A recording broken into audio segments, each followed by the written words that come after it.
Hello everyone and welcome back to the Sherlock Holmes. Now I know a lot of you use these videos to sleep, so before you drift off I thought it would be a fun idea if everyone can leave a comment to let me know where you are listening from in the world, also like. And subscribe if you are enjoying the case. Right, let's get comfy and relax and let's begin.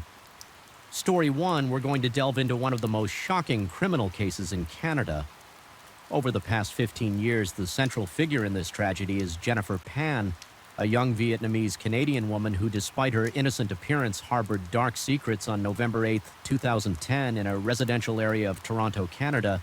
The community was suddenly shaken by chaotic sounds coming from the home of Phan Hai and his wife Phan Ha, a couple who had immigrated from Vietnam as political refugees.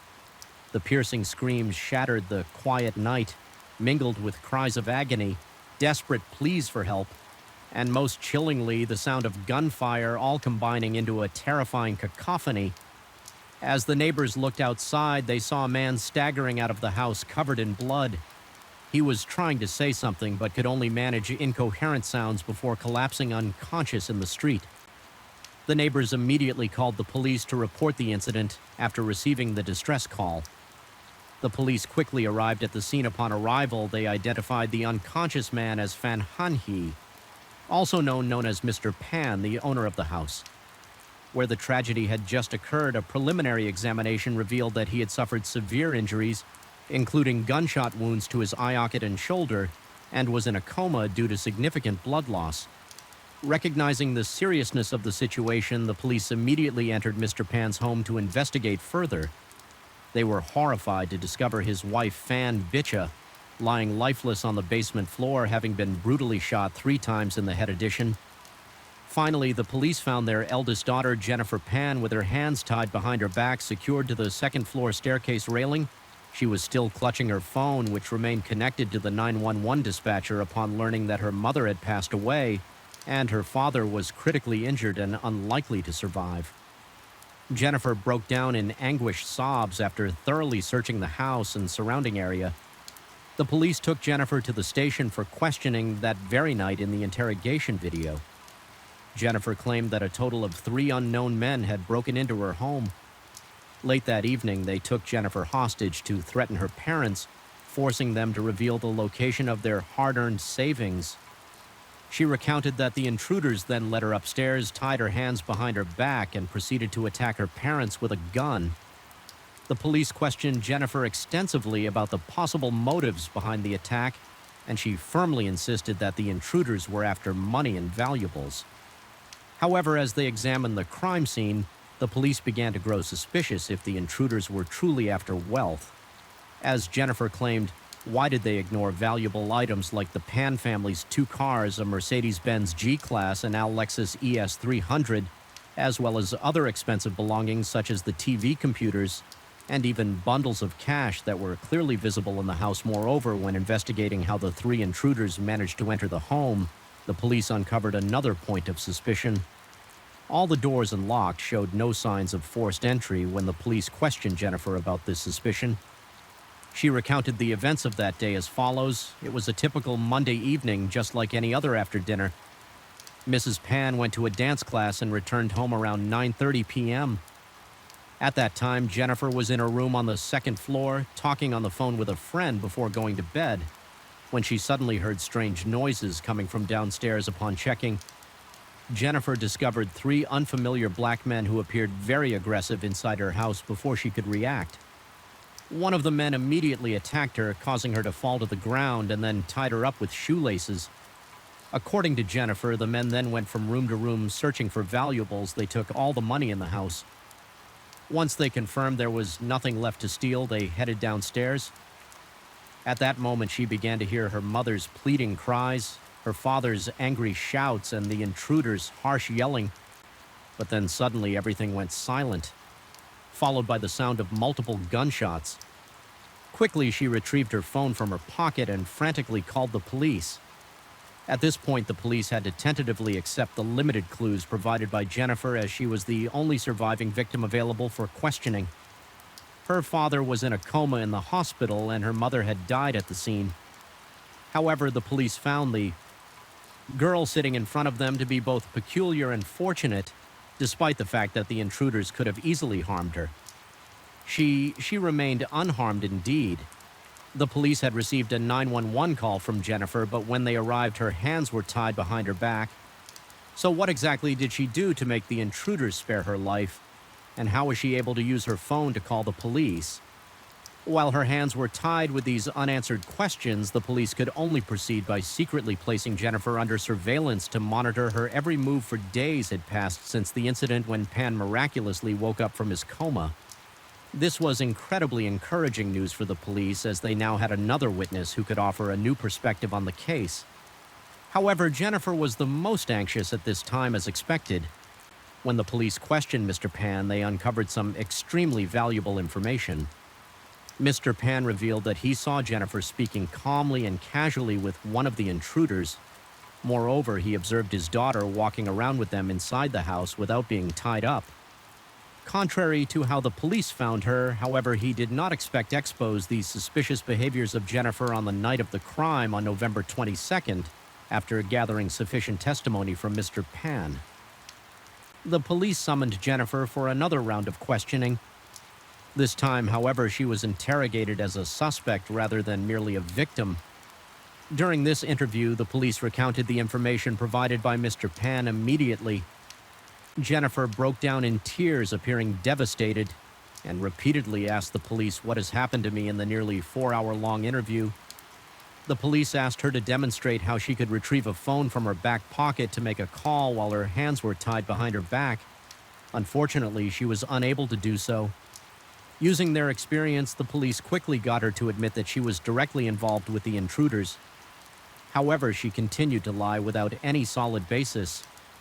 Jennifer gave evasive answers throughout the session, explaining that she did know the three assailants, but claimed that her intention in contacting them was to stage a fake crime scene so that she could end her own life due to conflicts with her parents. Jennifer further explained that shortly before the incident, she had resolved her conflicts with her parents and had agreed to stop cooperating with the... Therefore, she claimed not to understand why they still carried out the break-in, and instead of killing her, chose to kill her parents. Since Jennifer's statements were still not convincing and the police could not overlook the suspicion surrounding her, they decided to arrest her immediately for her direct involvement in the crime, as they dug deeper into Jennifer's family background, the police uncovered additional critical information that aided their investigation. Phan Han Hai was a Vietnamese Chinese man born and raised in Vietnam, while Phan Bicha was a native Vietnamese woman. The couple met and married after moving to Canada in 1979. As political refugees in Canada, they quickly secured jobs at an auto parts manufacturing plant in Ontario. After years of living frugally in 2004, the couple purchased a spacious home in Toronto, in a neighborhood with a significant Asian population. Their lives seemed prosperous and fulfilling as they went on to buy 2 luxury cars for transportation. Additionally, they had saved over 200,000 Canadian dollars. Having worked hard in the past, the couple agreed to raise their children with strict discipline and set high expectations, hoping their children would achieve things they themselves never had the opportunity to do. The Phan parents enrolled Jennifer in piano lessons at the age of 4 and had her practice figure skating nearly every day of the week. They hoped she would become an Olympic figure skating champion, but those dreams were dashed when she tore a knee ligament during an intense training session. When Jennifer entered middle school, she was a tall, relatively attractive girl who got along well with her classmates. She was also a member of the school's flute band. However, over time, Mr. and Mrs. Phan's overbearing attention became so intense that all of Jennifer's classmates and even others in the school knew that she had had tiger parents, a term for parents who were so controlling that they allowed their children no personal time or space. According to one of Jennifer's high school friends, her parents were so strict that while most of her peers were already commuting to school on their own, either her mother or father would always pick her up after school and then take her to extra classes or extracurricular activities. While other friends were beginning to explore and enter teenage relationships, Jennifer's parents strictly forbade her from having a boyfriend. Their concern was so extreme that no one ever saw Jennifer at any parties during her school years, not even after she graduated from high school with all that Jennifer's parents believed to be expressions of their care. They naturally expected Jennifer to excellent academic performance. However, academic success also requires ability, and Jennifer only showed a natural talent in music. Her performance in other subjects was average at best for Jennifer. These academic results were acceptable, but she knew her parents would not agree. So from her early years in high school, she began forging report cards to deceive her parents, consistently presenting them with a record full of A's that made them proud when it came time to apply to universities in Canada. Jennifer had to submit an application that included her transcript to prove her academic achievements, along with several essays for the school she wished to attend. However, Jennifer's application was rejected by the university she applied to because she had failed calculus during a crucial semester, making her ineligible for admission upon realizing she had lost her chance to attend. University Jennifer felt a mix of disappointment in herself and fear of what her parents would do if they discovered the truth. She was certain they would be furious, likely forcing her to study to the point of exhaustion, or worse, disowning her and kicking her out of the house. After careful consideration, Jennifer made a bold decision. She lied to her parents, telling them that she would be starting university in the fall. She painted a perfect picture of her future, claiming she would spend the first 2 years at university and then specialize in pharmacy for the next 2 years. When the time came to start school, Jennifer would leave the house every day with a backpack full of materials. Instead of going to university, she went to public libraries equipped with internet-connected computers. For 2 years, she maintained the illusion of being a diligent student, leaving early and returning late. She further convinced her parents by showing them old textbooks she had bought from university students and notebooks filled with lecture notes she had copied from the internet. In addition to these activities, Jennifer sought out part-time work, including serving at a coffee shop and working as a piano tutor, a job she truly enjoyed. Mr. and Mrs. Pan seemed very pleased with their daughter's academic and work efforts. They were so impressed that they even bought Jennifer a laptop to help her with her studies.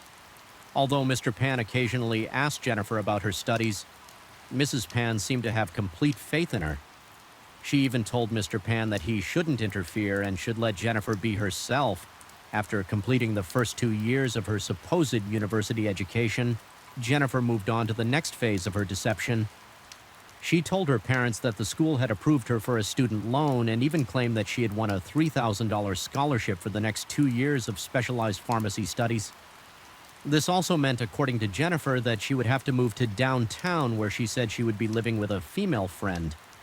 In reality, she was planning to live with her boyfriend Daniel Wong and his family. Daniel and Jennifer had met and started dating while they were still in high school.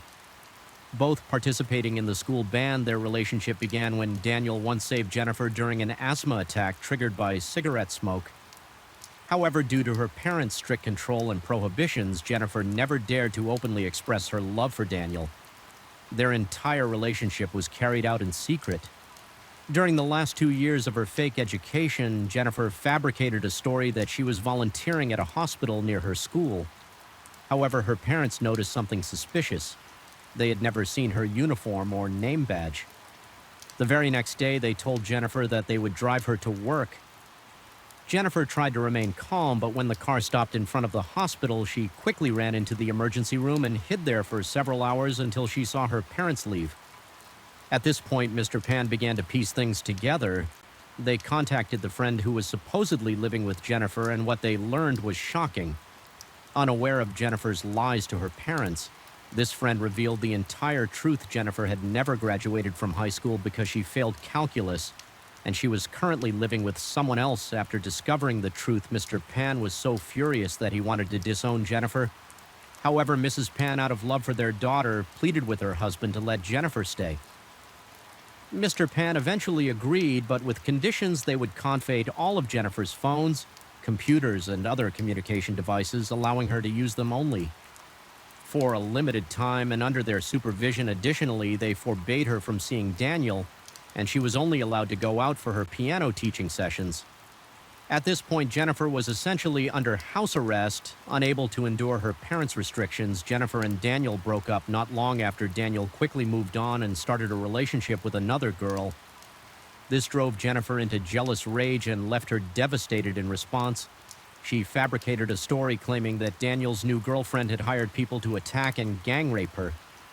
However, this was soon exposed as a lie. In early 2010, Jennifer reconnected with an old friend from elementary school named Andrew Moner when questioned by the police. Jennifer stated that when she met Andrew again, he told her about how he had robbed someone in a nearby park. However, Andrew later denied this in court. Jennifer also recounted that when she confided in Andrew about the strained relationship with her parents, it was Andrew who intensified her desire to make them disappear. Andrew allegedly said that sometimes he wished his own father would just disappear, which fueled Jennifer's imagination about a future where both her parents were gone. Exploiting Jennifer's mindset, Andrew introduced her to a man named Ricardo Duncan, telling her that he was someone she could trust to help achieve her goal. However, Jennifer claimed that after she gave Ricardo 1,500 Canadian dollars, he completely vanished during his interrogation. Ricardo stated that there was no exchange of 1,500 Canadian dollar between him and Jennifer. Rather, it was only 200 Canadian dollar. However, he returned the money to Jennifer after she terrified him with a phone call filled with screams, demanding you have to kill her parents immediately.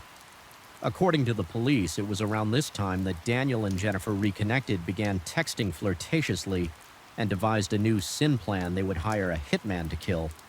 Mr. and Mrs. Pan take their 500,000 Canadian dollar estate and live together without anyone to stand in their way. Daniel then introduced Jennifer to a man named Lenford Crawford. Daniel gave her a SIM card and an iPhone so she could contact Crawford without using her regular mobile phone when Jennifer asked how much it would cost to carry out a contract killing. Crawford told her that he typically charged 20,000 Canadian dollars, but since she was a friend of Daniel's, he would give her a discount and do it for 10,000 Canadian dollars. After agreeing on the price, Jennifer carefully used the iPhone that Daniel provided for conversations related to the plan to kill her parents, while using her usual Samsung phone for everything else. On Halloween night, Crawford visited the area around Jennifer's house to survey the location for the murder plan. The streets were brightly decorated and many children were out in costumes playing and trick-or-treating, which helped him avoid drawing attention. A few days later, Jennifer finalized the details with Crawford and set November 8th as the date for executing the plan to kill her parents.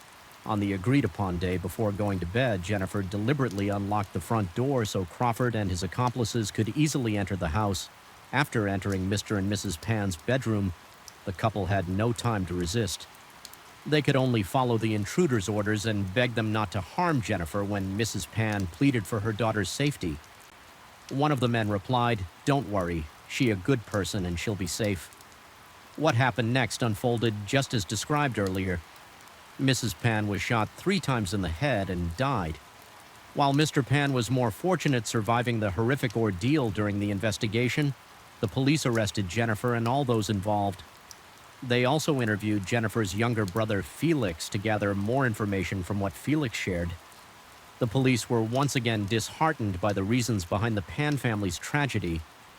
Jennifer was not the only child objected to their parents' strict control, but Felix seemed to have the resilience and strength to break free from their grip in the end. Due to Jennifer's actions and with a psychological evaluation confirming her sound mental health, she was sentenced to 25 years in prison to pay for the crime she committed. Later in a written statement, Mr. Pan wrote a final sentence expressing his hope that his daughter would reflect on what had happened and that she might eventually become a kind and good person not long after Felix moved far away, hoping to live the rest of his life in peace without being recognized as the brother of a murderer. On April 10th, 2024, Jennifer Pan's was fully recounted in a Netflix documentary titled Watch. Jennifer Did the film quickly reached the top spot globally, reflecting the immense public interest in the details of this case in this story. Although Jennifer Pan was indeed the mastermind behind the plot to kill her own parents from another perspective, she was also a victim of her parents' strict upbringing.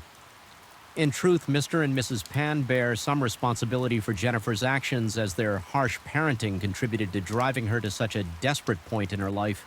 This story serves as a reminder of the importance of balance in family education. It's not wrong for parents to have high expectations for their children, but those expectations must be paired with understanding love and the space for children to develop their own lives. Story 2, we will delve into a murder case that took place in New Zealand involving a family of 6.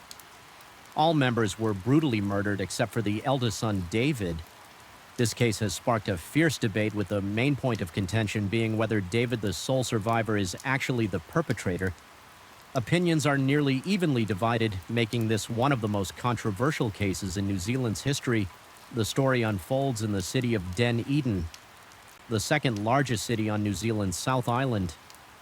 Dunedin is a bustling port city with a population of 128,000, constantly thriving and developing at 65. Every street lived the Bain family, consisting of 6 members. The father, Robin Irving Bain, aged 59, was a former missionary and the principal of a school in a small town south of Dunedin.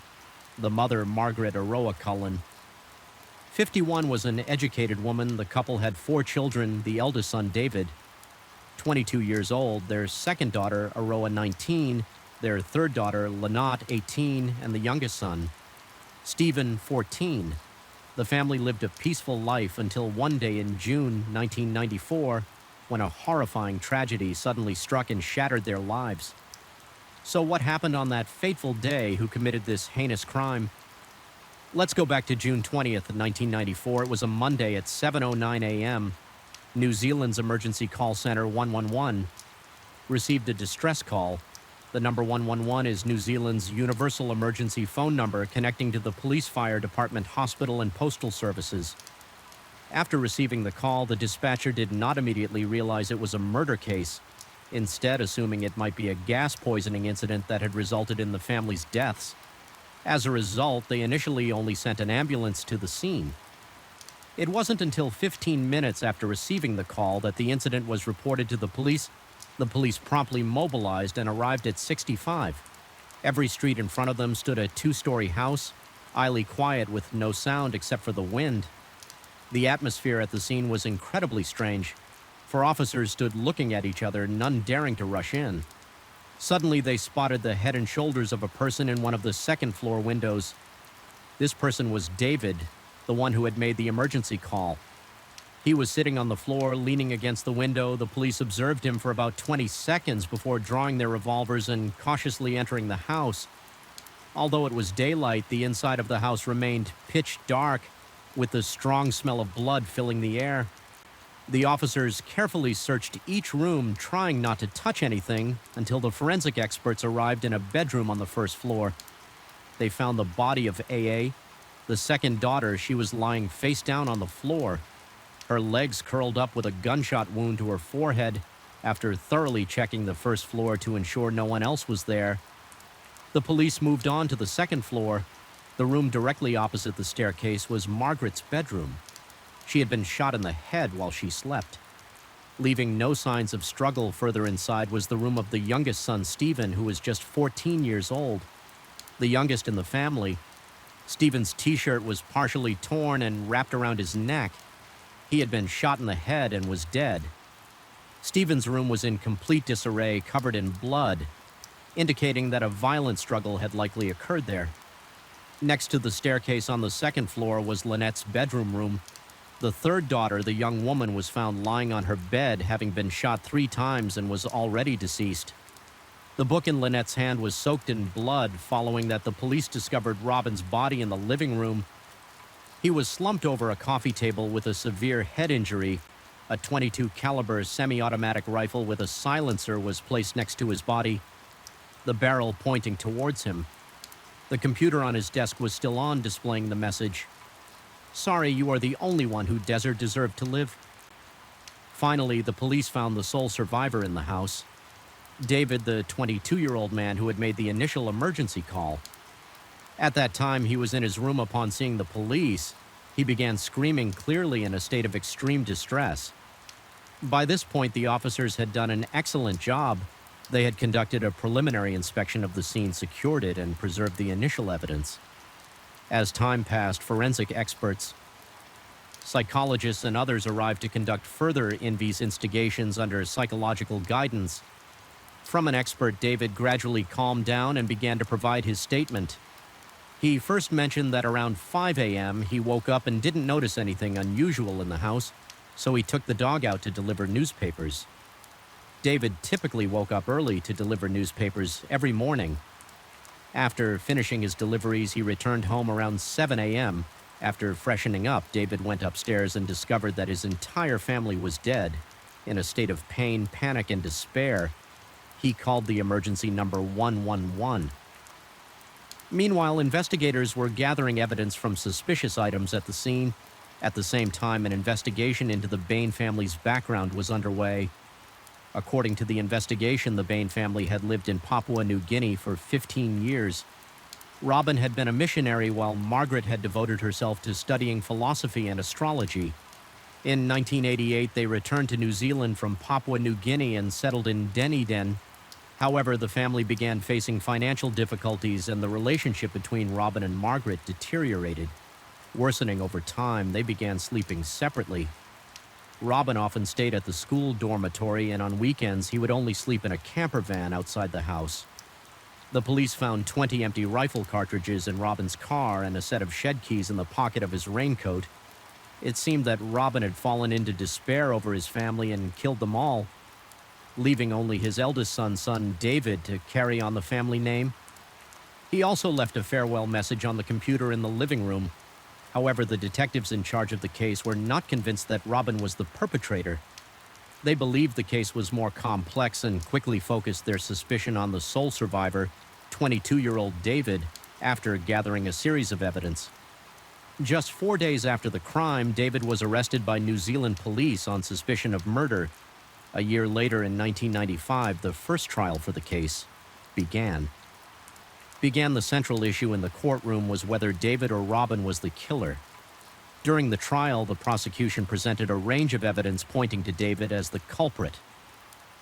Ballistic tests showed that all family members were killed by the same gun, a .22 caliber semi-automatic rifle with a silencer found in the living room. This rifle did not belong to Robin, but to David. Only one fingerprint was found on the gun, and it was David's. Over 1,000 rounds of ammunition were found in David's closet. The police also discovered a gun lock and key in the house, indicating that both David and Robin had access to unlock the rifle's trigger. Additionally, the autopsy revealed that Robin's bladder was full. The prosecution argued that if Robin were the killer, he would have woken up at 6:30 a.m., held his bladder all night, and not gone to the bathroom before committing the murders. Does that seem plausible? Robin's clothes at the time of his death had only his own blood on them, with no traces of anyone else's blood. According to the crime scene investigation, Stephen's room showed clear signs of a struggle. It was in disarray with a lot of blood, and Stephen had been struck on the head during the fight before he was killed. If Robin were the killer, it would be impossible for him not to have any of the victims' blood on him during such a violent altercation. After the incident, the police examined David and discovered that he had an injury on his head which was likely caused by Stephen scratching him. During their struggle, the police took all of David's clothes for test and found bloodstains on the edge of a pair of shorts. Test results showed that the blood belonged to Stephen in David's room. They found a pair of glasses with only the right lens frame intact. The left lens was found in Stephen's room. This suggests that during the struggle with Stephen, one of David's lenses may have come loose. A woolen glove was also found in Stephen's room, indicating that the perpetrator wore gloves during the crime. If Robin was the killer, why would he need to wear gloves, especially after leaving a farewell message on the computer? What else would he be trying to hide? This doesn't make sense. Logically, no fingerprints were found on the computer that displayed the farewell message in the living room. This suggests that the person who typed the message either deliberately wiped the fingerprints or wore gloves while typing. Therefore, whether the letter was actually written by Robin remains a significant question. Bloody footprints were found between Margaret's and Lat's rooms, indicating that the perpetrator moved between the two rooms. The size of these footprints was larger than Robin's, leading the police to rule out the possibility that they belonged to him. The police also discovered a wet handprint on the washing machine, but there were no fingerprints outside on the clothesline. Several freshly washed garments were hanging, some of which belonged to David. Under pressure from the prosecution, David provided another statement. This time, his account was more detailed than his previous one. David stated that he woke up at 5:30 a.m. When his alarm went off after getting dressed, he put on his sneakers, grabbed his backpack, and took the dog out to deliver newspapers. After finishing his route at around 6:42 a.m., he returned home. He went upstairs to his bedroom, took off his shoes, and left his backpack in the room. Then he went to the bathroom to wash his hands and clean off the black ink stains. Next, he put his dirty clothes in the washing machine, set the wash cycle, and went back to his room. When he turned on the light, he saw shell casings and the gun lock on the floor. He rushed to his mother's room and found that she had been shot dead. Then he checked the other rooms and discovered that everyone in the house was dead. During this time, he heard a strange noise coming from Lynette's room, like the sound of someone being strangled. He quickly ran to Lynette's room and found that she had stopped breathing in utter despair. He called the emergency number 111. David added that the glasses the police found in his room were not his, but belonged to his mother, Margaret. After hearing David's testimony, the prosecution immediately pointed out a contradiction in his statement. David said that he heard Lynette gasping for breath before she died. The prosecution argued that only the killer could have heard that sound. Lynette had a total of 3 gunshot wounds according to expert and forensic reports. One of the wounds on the top of her head was inflicted later than the other 2. Previously, the prosecution had been puzzled by this, but now it became clear based on all the evidence collected. The prosecution presented a complete hypothesis of the case, proposing that David was the killer on the day of the incident. David woke up at 5 a.m. He put on his glasses, dressed neatly, and wore a pair of white gloves. He then took a .22 caliber rifle out of the closet to muffle the sound. He attached a silencer to the gun. Next, he took the key from the box, unlocked the trigger, loaded a magazine, and inserted 10 rounds. First, David went to Lynette's room. She was lying in bed reading a book when David raised the gun and shot her twice in the head. Then he went to his mother's room, pointed the gun at her head while she was sleeping, and pulled the trigger. After that, he went to Stephen's room where he saw Stephen sound asleep. David raised the gun to shoot, but it jammed, and the noise woke Stephen. The 2 brothers began to struggle during the fight. Stephen's head was slammed against something hard, causing blood to splatter onto David. David grabbed Stephen's t-shirt and strangled him until he passed out. David then reloaded, loaded the gun, and fired a shot into his brother's head as he lay dying after killing Stephen. David went downstairs to Arrow's room. He opened the door and saw Aroa kneeling on the floor, trembling and pleading. She had probably heard the commotion, but David completely ignored her. He raised the gun and pulled the trigger because his glasses had fallen off. During the struggle with Stephen affecting his vision, the first shot missed without hesitation. David raised the gun again and fired another shot into Arrow's head. She collapsed, which explains why the police found her legs curled up. She had been shot while kneeling. David then returned to the second floor, hearing a strange noise coming from Lynette's room. He entered again, pointed the gun at Lynette's head, and pulled the trigger. This explains why Lynette was shot 3 times in the head, with one of the wounds inflicted later than the others. Realizing he had lost his glasses, David went back to Stephen's room to search for them, although he found the frame. One lens was missing, which explains the bloody footprints in the hallway. Next, David went to the laundry room, took off his blood-stained clothes, and put them in the washing machine. In the process, he accidentally left a wet handprint on the machine. At this point, Robin was still sound asleep in his car outside, completely unaware of what had happened inside the house. David changed into a clean set of clothes and casually took the dog out to deliver newspapers as if nothing had occurred. While on his paper route, David contemplated how to complete his plan after finishing the deliveries at around 6:42 a.m. David returned home. He went upstairs to the living room, turned on the computer, and in his father's voice typed a note that read, "Sorry, you are the only one who deserved to live." David knew his father's daily routine. Well, Robin would pray every morning in the living room on the second floor. David checked the time, estimated that it was about right, then grabbed the rifle and hid behind the living room curtains a short. While later Robin entered as Robin knelt by the coffee table to pray. David suddenly stepped out from behind the curtain, pointed the gun at his father's head, and pulled the trigger. It was all over. David then placed the gun on the floor with the barrel pointing toward Robin to stage the scene as a suicide. Finally, David returned to his room and called the emergency number 111 at 7:09 a.m. Faced with the prosecution's allegations, David steadfastly denied guilt and maintained his innocence. The defense attorney argued that David had no history of mental illness or violent behavior. Moreover, the prosecution failed to establish a motive for murder, and most importantly, any deep-seated hatred that would have driven David to act so cruelly against his own family. The prosecution countered that proving a motive for the crime is not a mandatory element. They must demonstrate during the trial their responsibility is to prove that the defendant committed the criminal act on May 29, 1995, after a 3-week trial. The Dundon High Court delivered a verdict based on irrefutable evidence that David Bain was guilty of murder. David was convicted on all 5 counts of murder and sentenced to life imprisonment with no possibility of parole for 16 years, not including the year he had already spent in custody. David naturally disagreed with this verdict, and immediately after the sentence was pronounced, he prepared to appeal. The reason for David's confidence was that a crucial piece of evidence had not been considered by the court. During the trial, an important witness appeared in court who could provide evidence favorable to David Kurt Lynette's friend. Kurt revealed shocking information. Lynette had confided in him that she had been abused by her own father, Robin, for a long time. Just before the murders occurred, Lynette had planned to expose Robin's crimes. This testimony was shocking because Robin was known as a kind missionary and an exemplary school principal.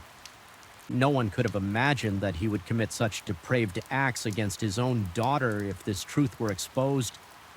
Robin would certainly lose everything which could have been the motive for him to kill his entire family, leaving only his eldest son David to carry on the family line. However, when the court called Kurt to testify, he suddenly disappeared at a critical moment, leaving this evidence unexamined and the jury completely unaware of the story had this evidence been considered, the outcome of the trial might have been different. This is also the main reason the defense disagreed with the verdict and filed an appeal.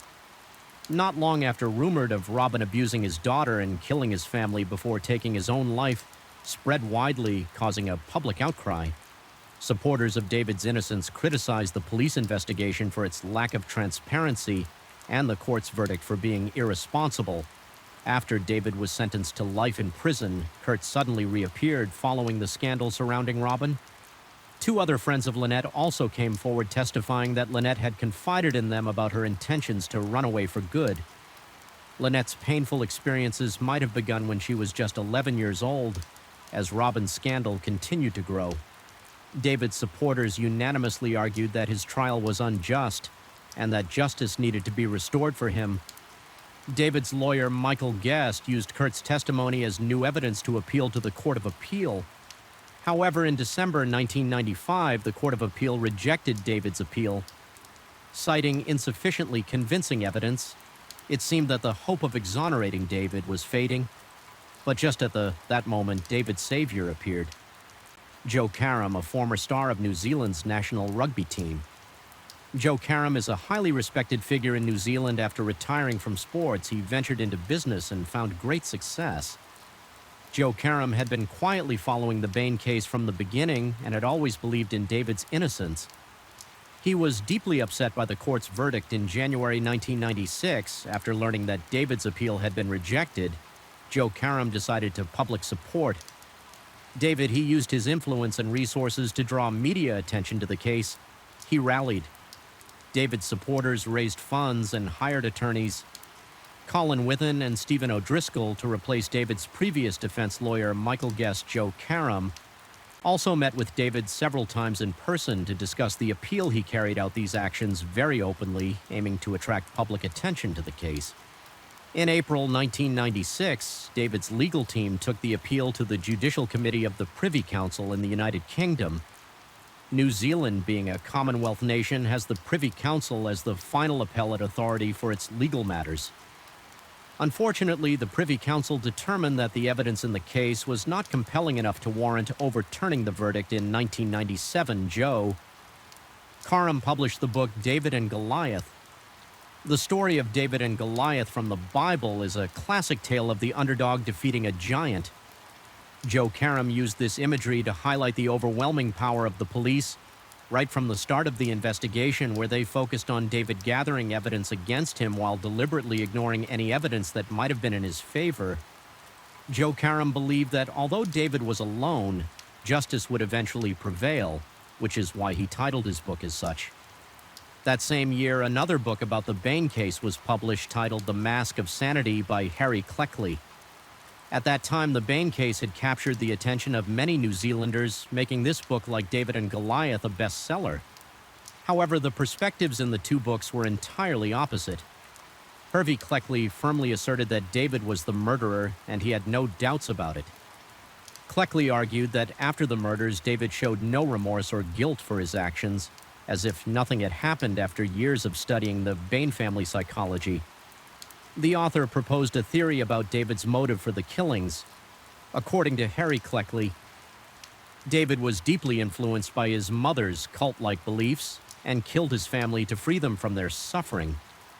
As the case continued to be mentioned, Joe Karam ultimately achieved his goal of attracting widespread public and media attention.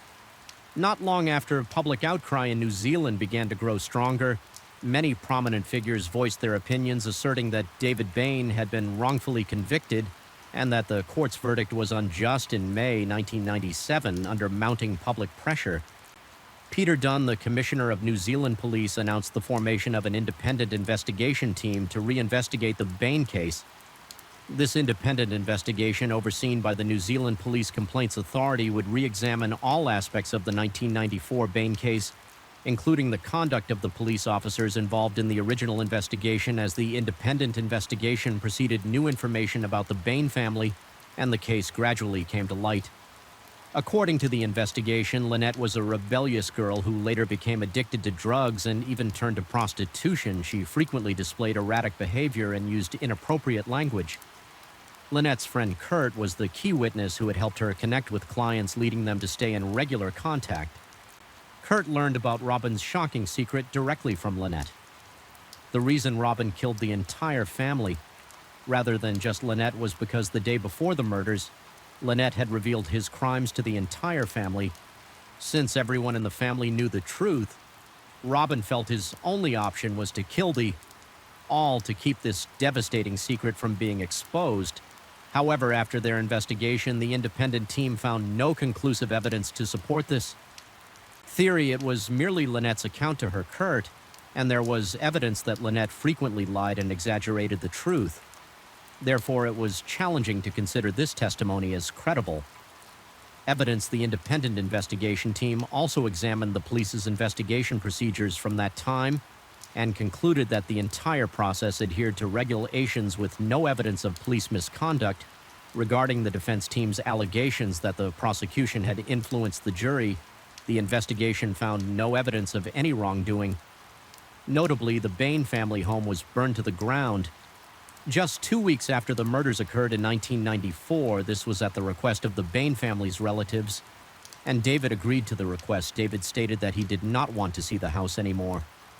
Therefore, following the Bain family's clear request, the fire department allowed the complete destruction of the house after ensuring everyone's safety, along with any evidence that the police may have overlooked was also destroyed. Even the smallest piece of evidence could have helped uncover the truth, but now it had all turned to ashes.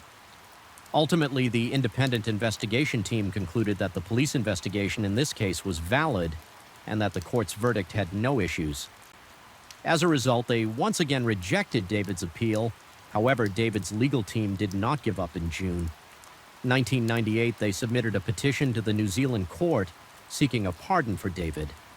The New Zealand Ministry of Justice conducted another investigation from 1998 to 2000, concluding that the court's verdict had no issues and did not meet the conditions for a pardon. Despite this, David's legal team remained persistent. Several years later, in 2003, David's lawyers gathered new evidence and filed a second appeal to the Judicial Committee of the Privy Council in the United Kingdom, requesting a retrial after reviewing the new evidence. The Privy Council declared that there had been serious errors in David's previous trial, and noted that no jury's verdict should be influenced in any way upon considering the new evidence presented by David's legal team. The Privy Council ordered New Zealand to retry the case. In April 2003, the New Zealand court referred the Bain case to the Court of Appeal for a retrial. So what new evidence did David's legal team uncover that prompted the Privy Council to change its decision? Let's explore this further evidence of the yellow shoulder bag and David's arrival time on the day of the incident. David wore a yellow shoulder bag while delivering newspapers. He also provided a detailed description of his delivery route that day. After finishing his deliveries, David returned home at around 6:42 or 6:43 a.m. During the 1995 trial, a witness testified that he saw David entering the house at 6:45 a.m. However, the W witness's testimony at trial was unclear and did not gain the jury's trust in reality. The police had verified the witness's clock and confirmed that the time was accurate. This witness also told the police that he saw a man with a yellow shoulder bag entering the Bain house, matching David's description. This evidence could have been very favorable for David, but during the trial, the police did not question the witness about this detail, so the jury was completely unaware of this crucial information. Evidence regarding the comp computer boot time during the trial, the jury was informed that the computer containing the farewell note in the Bain family's second-floor living room was turned on at 6:44 a.m. This time was determined by a computer consultant from the University of Otago after examining the computer. However, on the day of the computer examination, the consultant was not wearing a watch, so he borrowed a watch from a nearby police officer to check the time. Unfortunately, the borrowed watch did not have a second hand and only displayed time in 5-minute intervals. As a result, the 6:44 a.m. computer boot time presented by the prosecution during the trial was inaccurate after recalculating the correct computer boot. Time was adjusted to 6:39 a.m. This time was earlier than the witness's sighting of David returning home at 6:45 a.m. Thus, David's legal team discovered new evidence suggesting that the computer was turned on before David returned home. Evidence regarding the glasses: we know that a pair of glasses missing one lens was found on a chair in David's room, while the missing lens was found in Stephen's room during the initial trial. The prosecution argued that the glasses were knocked off during a struggle between David and Stephen in the room. According to David's testimony, these glasses were not his. They belonged to his mother, and he only wore them occasionally. An optometrist examined the prescription of the glasses and initially testified that they likely belonged to David. However, not long after, the optometrist changed his testimony, stating that there had been an error in the vision test and the glasses might not belong to David. Despite this, during the initial trial, the prosecution only mentioned the optometrist's original testimony, omitting any reference to the revised statement. They then contrasted this testimony with David's, causing the jury to doubt David's credibility. This action by the prosecution severely interfered with the jury's independent decision-making evidence of the strange noise from Lynette's room during the initial trial. The prosecution argued that only the perpetrator could have heard the strange noise coming from Lynette's room as she lay dying. However, the Privy Council disagreed with this reasoning. They deemed this speculation to be overly conjectural and without foundation. As a result, this piece of evidence, which was unfavorable to David, was dismissed evidence regarding the fingerprint. The most crucial evidence that led to David's conviction in the initial trial was his fingerprint on the .22 caliber semi-automatic rifle with an attached silencer. The fingerprint was imprinted on a bloodstain, creating a bloody fingerprint. However, after DNA testing of the blood, it was unexpectedly discovered that the blood was not human but rabbit blood. Since this rifle was used for hunting, having animal blood on it was entirely normal. With this revelation, the most damaging evidence against David, the fingerprint on was effectively nullified. Evidence of bloody footprints in the 1995 initial trial. The second piece of unfavorable evidence against David was a set of bloody footprints found between Margaret's and Let's rooms. The prosecution's forensic analysis indicated that these footprints were larger than Robin's, thus ruling out the possibility that they belonged to him.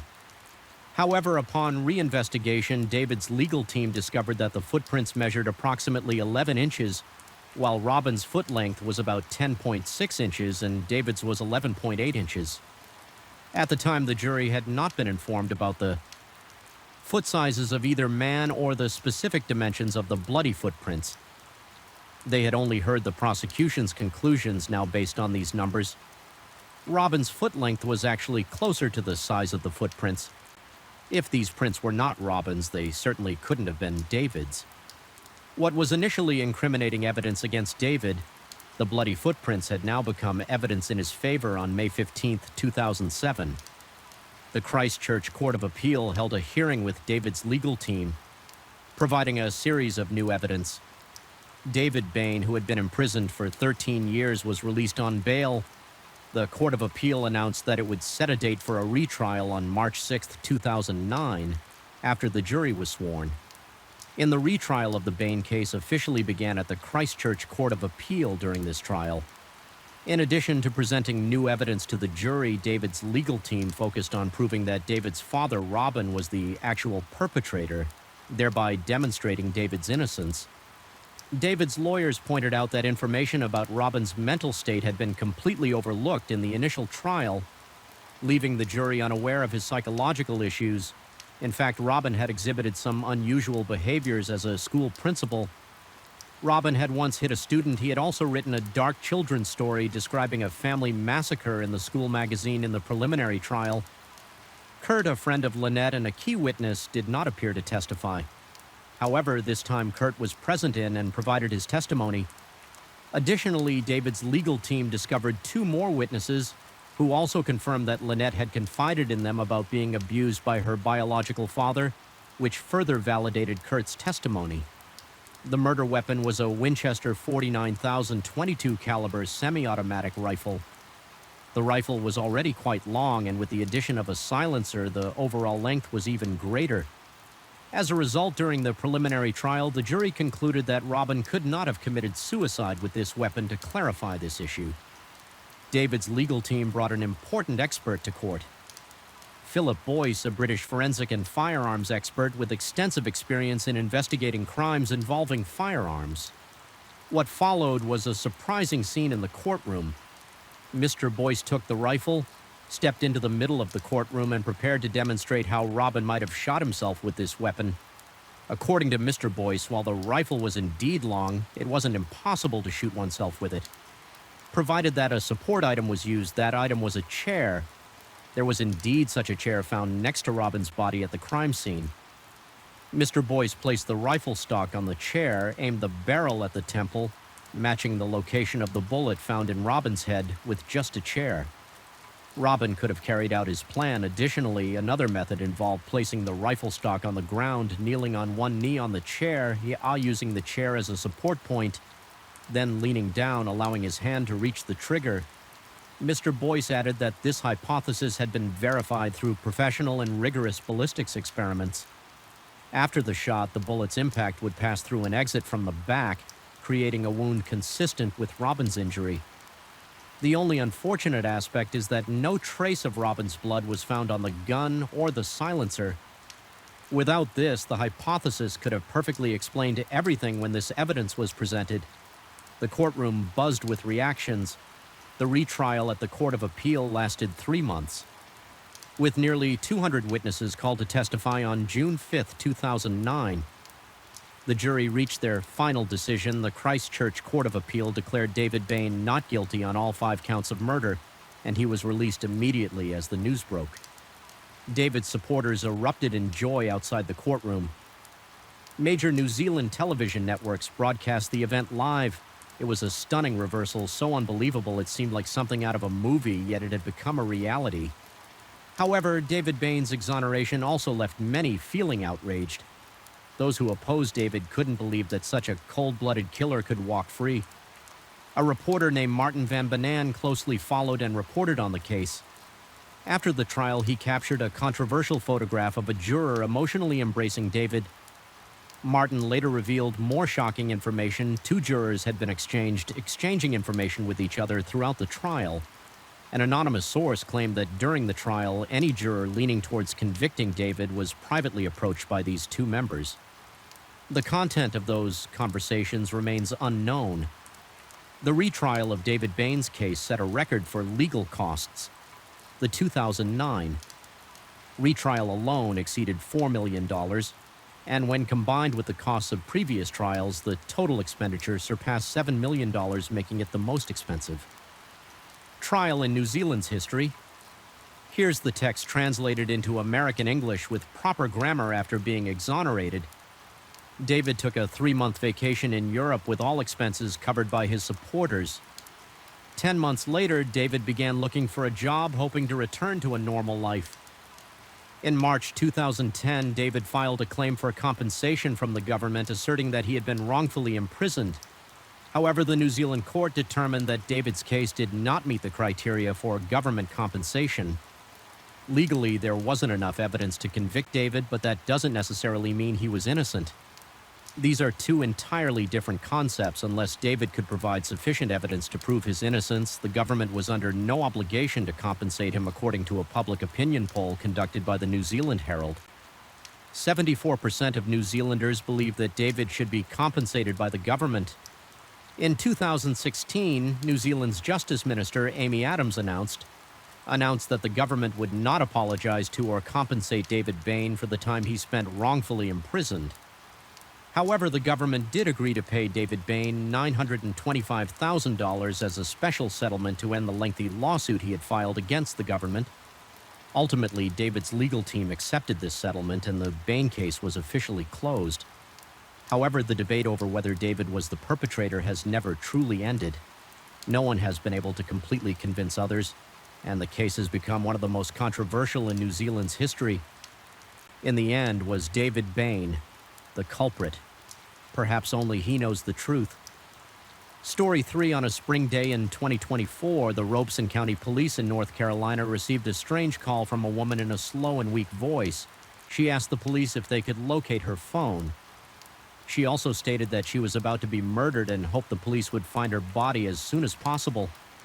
However, before the dispatcher could respond, the call was abruptly disconnected. So who is this woman? Was this a sign of psychological distress? Or was it a coerced call meant to legitimize a murder on April 27, 2024 at Lumber River State Park in Robeson County, North Carolina? The body of a 30-year-old woman named Micah Miller was discovered. The cause of death was determined to be a gunshot wound. Initially, the police quickly concluded that Micah Miller had taken her own life. However, MM's family and the public were not convinced. Micah's sister mentioned that Micah had often confided in her, saying that if she ever died from a gunshot, the person responsible would undoubtedly be John Paul Miller. Micah's husband, the victim's family, suspects that the 911 call was part of an elaborate ruse orchestrated by the person who killed Micah, possibly using voice-altering technology to deceive the police. They also pointed out that Micah did not typically speak in such a slow manner. Moreover, immediately after Micah's death, John hurriedly arranged for her cremation without any intention of having an autopsy performed on her body. This action further fueled the family's suspicions that John was the killer and that he was trying to cover up his crime. Additionally, the relationship between Micah and John had already deteriorated. She had previously called the police suspecting that John had installed a tracking device on her car and slashed her tires. Just days before the murder, she had filed for divorce and sought a restraining order against JN. However, at the time of the incident, John was confirmed to be in Charleston, South Carolina with a clear alibi. So is John really the perpetrator? According to the Daily Mail, John has a lengthy criminal record, including charges of assault battery and traffic violations in 1995. At just 17 years old, John caused a car accident, but because his family was very wealthy, his parents immediately paid $600 to $200 to help him avoid charges instead of showing remorse. John continued his reckless behavior. 3 years later, he was convicted again for reckless driving. But it didn't stop there. Just a year later, on a stormy day, John deliberately drove his car toward a woman who was shoveling sand in front of her house. He even ran over the woman, then got out of the car and brutally attacked her. This violent act only resulted in a 4-year prison sentence, which was later suspended in 2000. John was accused of assault again. Then in 2004, he was involved in yet another violent incident. However, with his family's influence, these incidents repeatedly faded into silence at this point. It's impossible not to mention John's powerful father. Mr. Miller was a senior pastor at a Baptist church, the principal of a Bible school, and also the president of a university. Yet he was a deceitful and corrupt man. Not long after John was born, Miller was accused of inappropriate conduct with female students. In 1993, he moved to Myrtle Beach, transforming an abandoned military. Trial in New Zealand's history. Here's the text translated into American English with proper grammar after being exonerated. David took a 3-month vacation in Europe with all expenses covered by his supporters. 10 months later, David began looking for a job, hoping to return to a normal life. In March 2010, David filed a claim for compensation from the government, asserting that he had been wrongfully imprisoned. However, the New Zealand court determined that David's case did not meet the criteria for government compensation. Legally, there wasn't enough evidence to convict David, but that doesn't necessarily mean he was innocent. These are two entirely different concepts. Unless David could provide sufficient evidence to prove his innocence, the government was under no obligation to compensate him, according to a public opinion poll conducted by the New Zealand Herald. 74% of New Zealanders believe that David should be compensated by the government in 2016. New Zealand's Justice Minister Amy Adams announced that the government would not apologize to or compensate David Bain for the time he spent wrongfully imprisoned. However, the government did agree to pay David Bain $925,000 as a special settlement to end the lengthy lawsuit he had filed against the government. Ultimately, David's legal team accepted this settlement and the Bain case was officially closed. However, the debate over whether David was the perpetrator has never truly ended. No one has been able to completely convince others, and the case has become one of the most controversial in New Zealand's history. In the end, was David Bain the culprit? Perhaps only he knows the truth. Story 3. On a spring day in 2024, the Robeson County Police in North Carolina received a strange call from a woman in a slow and weak voice. She asked the police if they could locate her phone. She also stated that she was about to be murdered and hoped the police would find her body as soon as possible. However, before the dispatcher could respond, the call was abruptly disconnected. So, who is this woman? Was this a sign of psychological distress, or was it a coerced call meant to legitimize a murder on April 27, 2024 at Lumber River State Park in Robson County, North Carolina? The body of a 30-year-old woman named Micah Miller was discovered. The cause of death was determined to be a gunshot wound. Initially, the police quickly concluded that Micah Miller had taken her own life. However, MM's family and the public were not convinced. Micah's sister mentioned that Micah had often confided in her, saying that if she ever died from a gunshot, the person responsible would undoubtedly be John Paul Miller. Micah's husband, the victim's family, suspects that the 911 call was part of an elaborate ruse orchestrated by the person who killed Micah, possibly using voice-altering technology to deceive the police. They also pointed out that Micah did not typically speak in such a slow manner. Moreover, immediately after Micah's death, John hurriedly arranged for her cremation without any intention of having an autopsy performed on her body. This action further fueled the family's suspicions that John was the killer and that he was trying to cover up his crime. Additionally, the relationship between Micah and John had already deteriorated. She had previously called the police suspecting that John had installed a tracking device on her car and slashed her tires just days before the murder. She had filed for divorce and sought a restraining order against JN. However, at the time of the incident, John was confirmed to be in Charleston, South Carolina with a clear alibi. So is John really the perpetrator?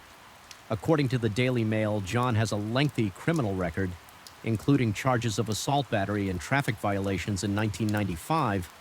At just 17 years old, John caused a car accident, but because his family was very wealthy, his parents immediately paid $600 to $200 to help him avoid charges instead of showing remorse.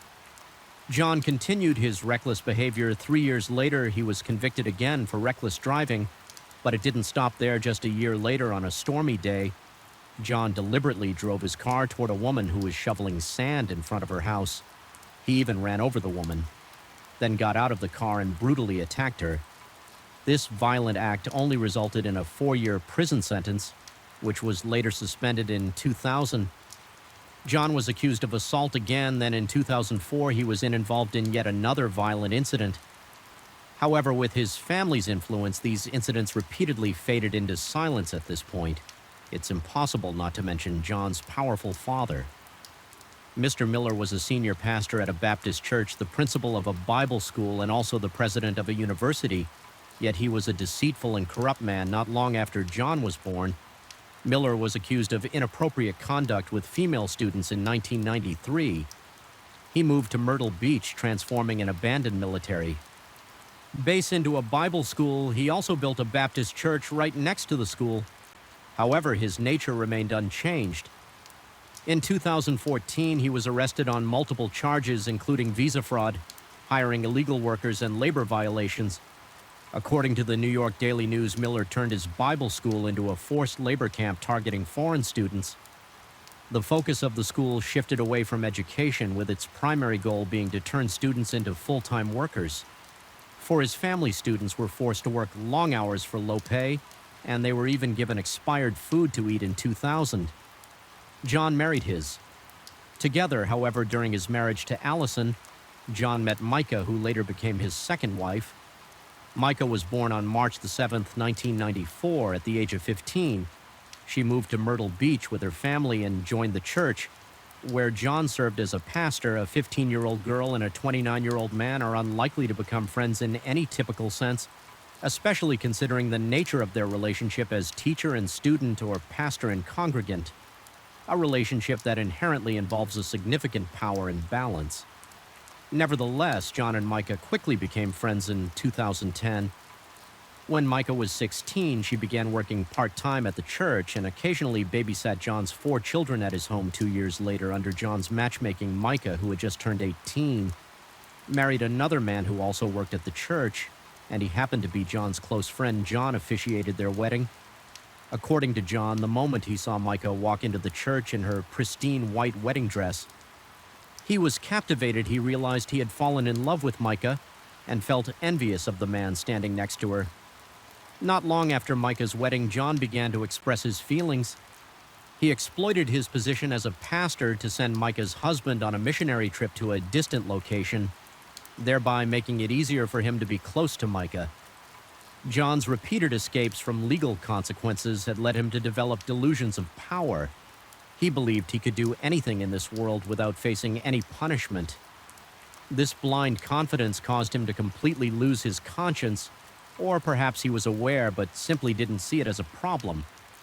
John always considered himself as someone chosen by God, and even when he was hurting others, he justified his actions by convincing himself that he was helping them. By 2015, both and Ma admitted that they were having an affair. 2 years later, they divorced their respective spouses and married each other. Ironically, John told reporters that not long after their wedding, Micah was diagnosed with bipolar disorder, schizophrenia, and dependent personality disorder. She had to take medication to manage her conditions. However, Micah claimed that John forced her to take the medication, which she considered an illegal act. From the moment his first marriage fell apart, John's ex-wife, Alice, wrote in her divorce papers that JN had admitted not only to drug addiction, but also to having relationships with young girls in the church in her child support request. Allison noted that when she discovered John's infidelity, he confessed to her and the congregants that he was a sex addict and had an attraction to girls. Under 16, several girls in the church corroborated this. Despite this, people still regarded him as a respected pastor. The church leaders didn't even consider removing John from his position. They merely recommended that he seek treatment and take some time off to recover. JN ignored all of this. As a result, many congregants left the church out of disappointment. However, John continued his destructive behavior, and his addiction only worsened in a video recorded by his friends. John was seen writhing on the floor, repeatedly saying, "It feels like thousands of ants are crawling on my skin." By 2023, Micah could no longer endure the situation and filed for divorce, citing John's years of infidelity. Not only that, but he often made her the subject of jokes during his sermons. According to Micah, on February 8, 2024, John forced her into a psychiatric hospital under the pretext of her being mentally unstable. During Micah's hospitalization, John took the opportunity to access all her personal electronic devices and delete some information. Micah also accused John of stealing her car while she was in the hospital. John, on the other hand, argued that it wasn't theft because they were married, so any property was communal. He explained that he had hidden the car only to prevent Micah from selling it on March 10, 2024. In front of the congregation, John expressed outrage when he discovered that as many as 18 people had messaged Micah saying, "If you want to know the truth about your husband, come to me, I'll keep it confidential." John condemned this by saying, "I'm truly disgusted by those who badmouth their spouse behind their back." But isn't it true that John had repeatedly attacked and insulted Micah right in front of the congregation during his sermons? Regardless, it was clear that Micah and Jay's marriage had seriously deteriorated. That's why so many people reached out to Micah. Unfortunately, John either didn't realize this or he did, but chose to handle it in a controlling and selfish manner. He took Micah's phone, forced her into a psychiatric hospital, and told her that the people trying to help her were demons, isolating her from the outside world. In a subsequent sermon, John continued to bring up Micah. He claimed that Micah had left him after being discharged from the hospital, taking all the money with her, and continued to speak ill of him to others. He declared that he didn't care because he was busy building schools in Africa and helping impoverished children. He also mentioned that he would find a new wife who was beautiful, wealthy, strong, healthy, and loved God. But in reality, the situation was quite the opposite. While John outwardly acted indifferent, he was secretly trying to sabotage Micah's life. Just a few days later, Micah had to report to the police that someone had slashed her car tires. During this time, police also discovered that 4 GPS tracking devices had been installed on the car Micah frequently used, and the prime suspect was none other than John. However, he claimed that his reason for monitoring Micah was out of concern, that she might buy a gun and do something harmful. Just a few weeks before Micah's death, she filed a complaint in court stating that she had seen sensitive photos of herself being circulated online. Micah suspected that John was behind it, and she was right. John didn't even try to hide his despicable actions in an email to Micah. He shamelessly admitted, "Yes, I did that to you. I wanted to make you suffer." The question is, why would John want to torment Micah like this? The answer isn't hard to see. His vile behavior stemmed from selfishness and hatred. John wanted to control, punish, and humiliate Micah as retribution for her daring to stand up against him and seek a divorce. 9 days before M's death, she wrote in a note to her lawyer, "Since the day I married John, I've been oppressed in every way you can imagine. He abused me both physically and mentally. JN spared no effort in manipulating me. He insulted and humiliated me, controlled my finances, and kept me captive. John monitored me constantly through letters, phone calls, emails, and messages. He hacked my email and social media accounts, stole my phone, and impersonated me to send messages to congregants, friends, and family, fabricating stories about me having affairs with young men in the church. He even planted tracking devices on my car every day. I live in pain, fear, and despair. Yet in front of others, Johan portrayed himself as a good husband who was deeply concerned for his wife. He spread the narrative that Micah was mentally unstable, suffering from bipolar disorder, and would self-destruct without him. By her side, John excused her negative comments about him by claiming that her severe illness was to blame, and he was willing to sacrifice his own reputation for her sake around 12:12 p.m. On April 27, 2024, surveillance cameras captured footage of Micah purchasing a gun at a store by 2:54 p.m. That same day, she had called the police. 2 hours later, her body was discovered in the river. Additionally, the police found the gun purchase receipt in Micah's car in a sermon after his wife's death. John revealed this information with an unusual demeanor. He appeared indifferent, even making light of Micah's mental health history. John insisted that Micah, worn down by her illness, had taken her own life. It's worth noting that at this time, the police had not yet released any official statement regarding the cause of Micah's death. Yet John was quick to conclude and blame her for the troubles in their marriage at Micah's funeral. John once again put on a display of grief. He cried and spoke emotionally about his late wife in front of friends and family. He recounted how he had visited the morgue 4 times to see her, even holding hold in her hand and trying to bring her back to life. John also made a point to highlight Micah's beauty, boasting that she was a former beauty queen and a star on the soccer field. He mentioned that she was a wonderful wife who always praised him as the greatest preacher in the world. However, John's remarks focused solely on Micah's outward appearance, her social status achievements, and how she supported him.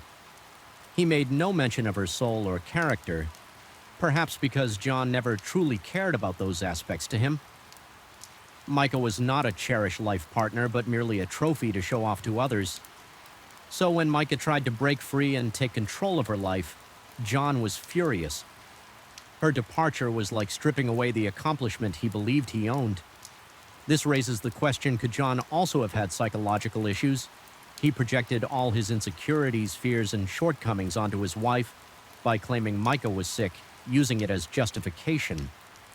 For his surveillance and control over her, he constantly blamed Micah to avoid taking responsibility for his own actions. It's possible that John craved status and power, viewing his wife as a possession to satisfy his selfish desires.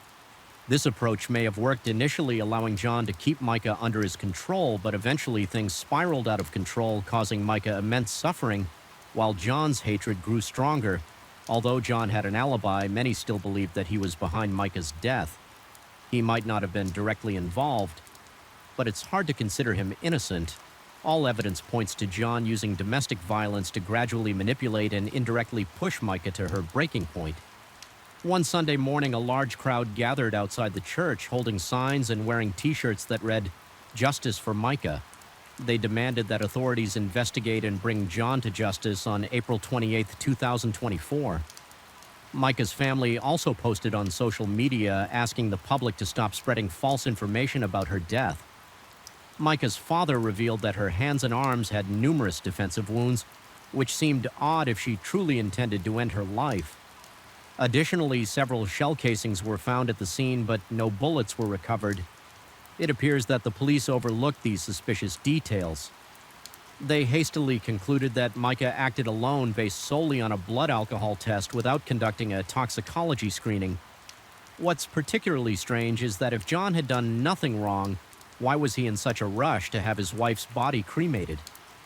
Micah's father also mentioned that given John's threatening actions, Micah's decision to buy a gun was entirely understandable, as she needed to protect herself.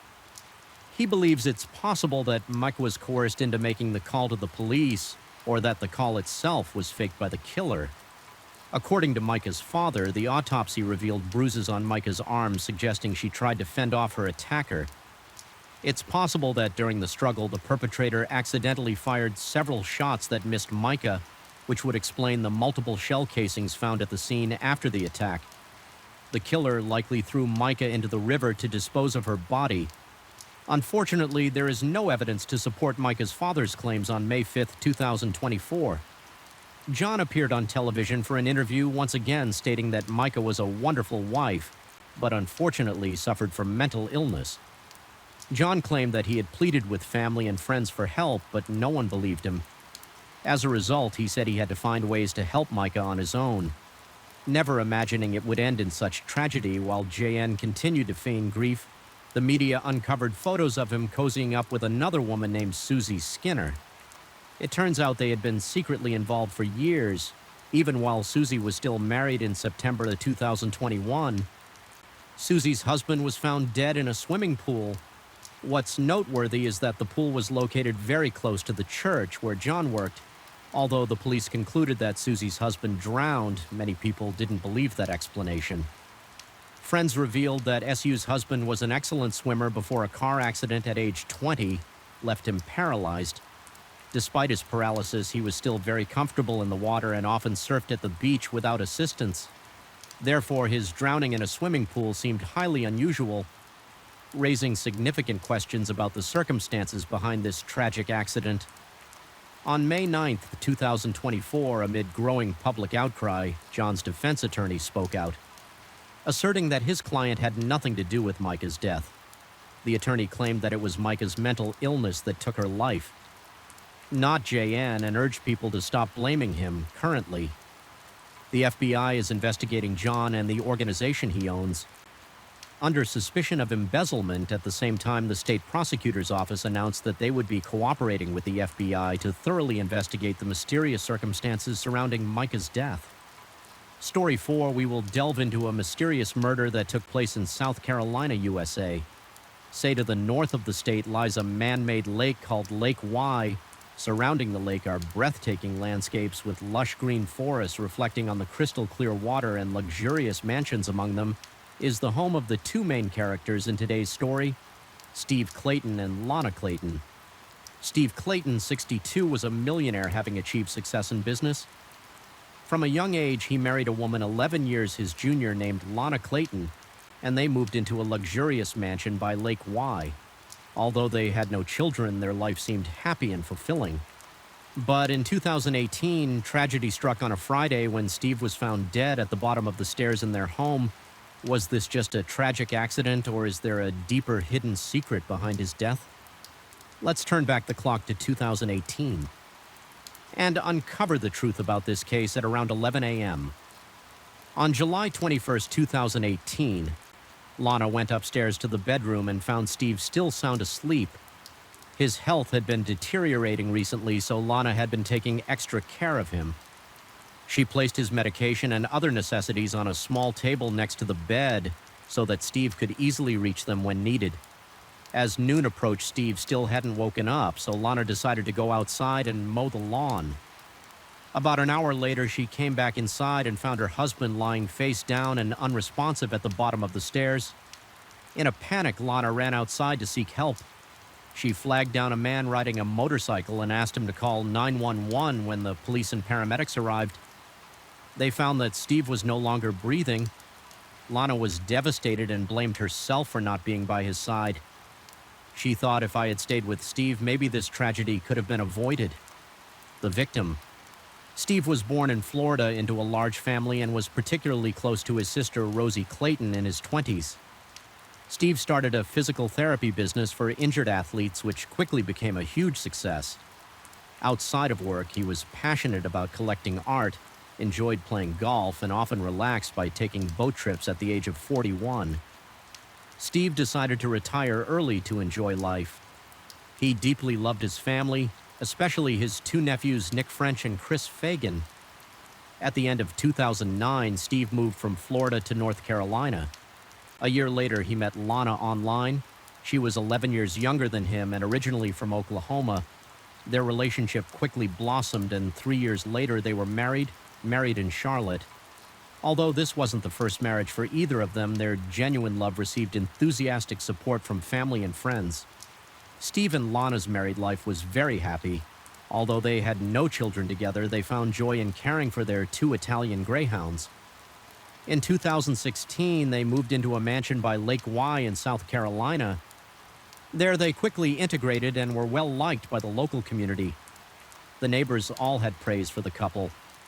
Lana left an impression with her gentle nature, while Steve was always cheerful and sociable, gladly sharing his valuable business insights with the younger generation. When the news of Steve's sudden death spread, the neighbors came to express their condolences and offer comfort to Lana. Steve's nephew French, who was working in a nearby town, also rushed over as soon as he heard. At the scene, the police didn't find any bruises or scratches on Steve's body, but his face had turned a pale blue color. The initial autopsy suggested that he died DI from a stroke. However, French, being an experienced police officer, felt something wasn't right about his beloved uncle's death. French then checked Steve's pockets but couldn't find his mobile phone. This only deepened his suspicions because he knew that his uncle always kept his phone with him. Despite his doubts, French decided to set them aside for the moment so he could contact the family and inform them of Steve's death, as French went upstairs to find a quiet place to make a call.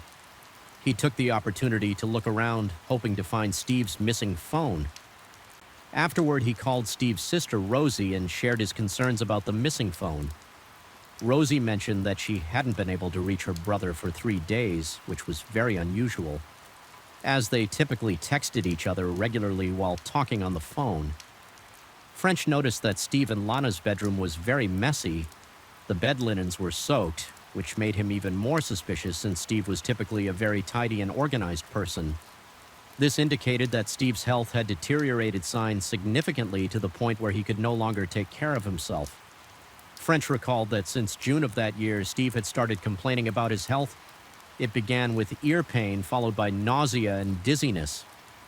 The family urged him to see a doctor, but Steve insisted that he just needed rest and would feel better, since Lana was an experienced nurse. Everyone felt reassured that she was taking care of Steve. However, there was an incident that caused concern. One day, Lana informed the family that Steve was sleeping in very deeply and she couldn't wake him up. He had slept for 36 hours straight, making everyone fear that he might not wake up. Fortunately, after that long sleep, Steve did wake up and seemed to be feeling better.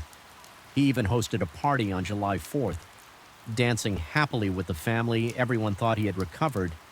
But just 2 weeks later, Steve's health suddenly took a turn for the worse. When French returned to the living room, he asked Lana about Steve's condition in the days leading up to his death. Lana explained that after the party in 187 early July, Steve began feeling unwell again. 3 days before he passed away, his condition worsened. He was constantly dizzy and fatigued, only wanting to stay in bed and refusing to go to the hospital. Lana admitted that she didn't want to worry everyone, so she hadn't shared how bad Steve's health had become. Regarding the mess in the bedroom, Lana explained that she simply hadn't had time to clean up. She also acknowledged that she had planned to take Steve to the doctor, but by then it was too late. As night fell, other members of Steve's family arrived while everyone was discussing the funeral arrangements. Lana suggested cremating Steve as soon as possible to prevent the body from decomposing. However, Rosie recalled that her brother had expressed a wish to be buried in a cemetery in Fort Lauderdale, Florida, and this was noted in his will. Another of Steve's nephews, Fagin, also confirmed that his uncle had left a will and he had been named as the executive. Upon hearing this, Lana appeared very confused as Steve's wife. She was unaware of her husband's will and didn't know where he had kept it. The more she thought about it, the more distraught she became, eventually breaking down in tears as the discussion continued. French, with his experience as a police officer, felt that there was something off about Steve's death. He didn't believe that after 3 days of being bedridden due to poor health, Steve could have gotten up and walked down the stairs on his own. French suspected that his uncle might have had an undisclosed illness. Therefore, he suggested an autopsy to determine the exact cause of Steve's death.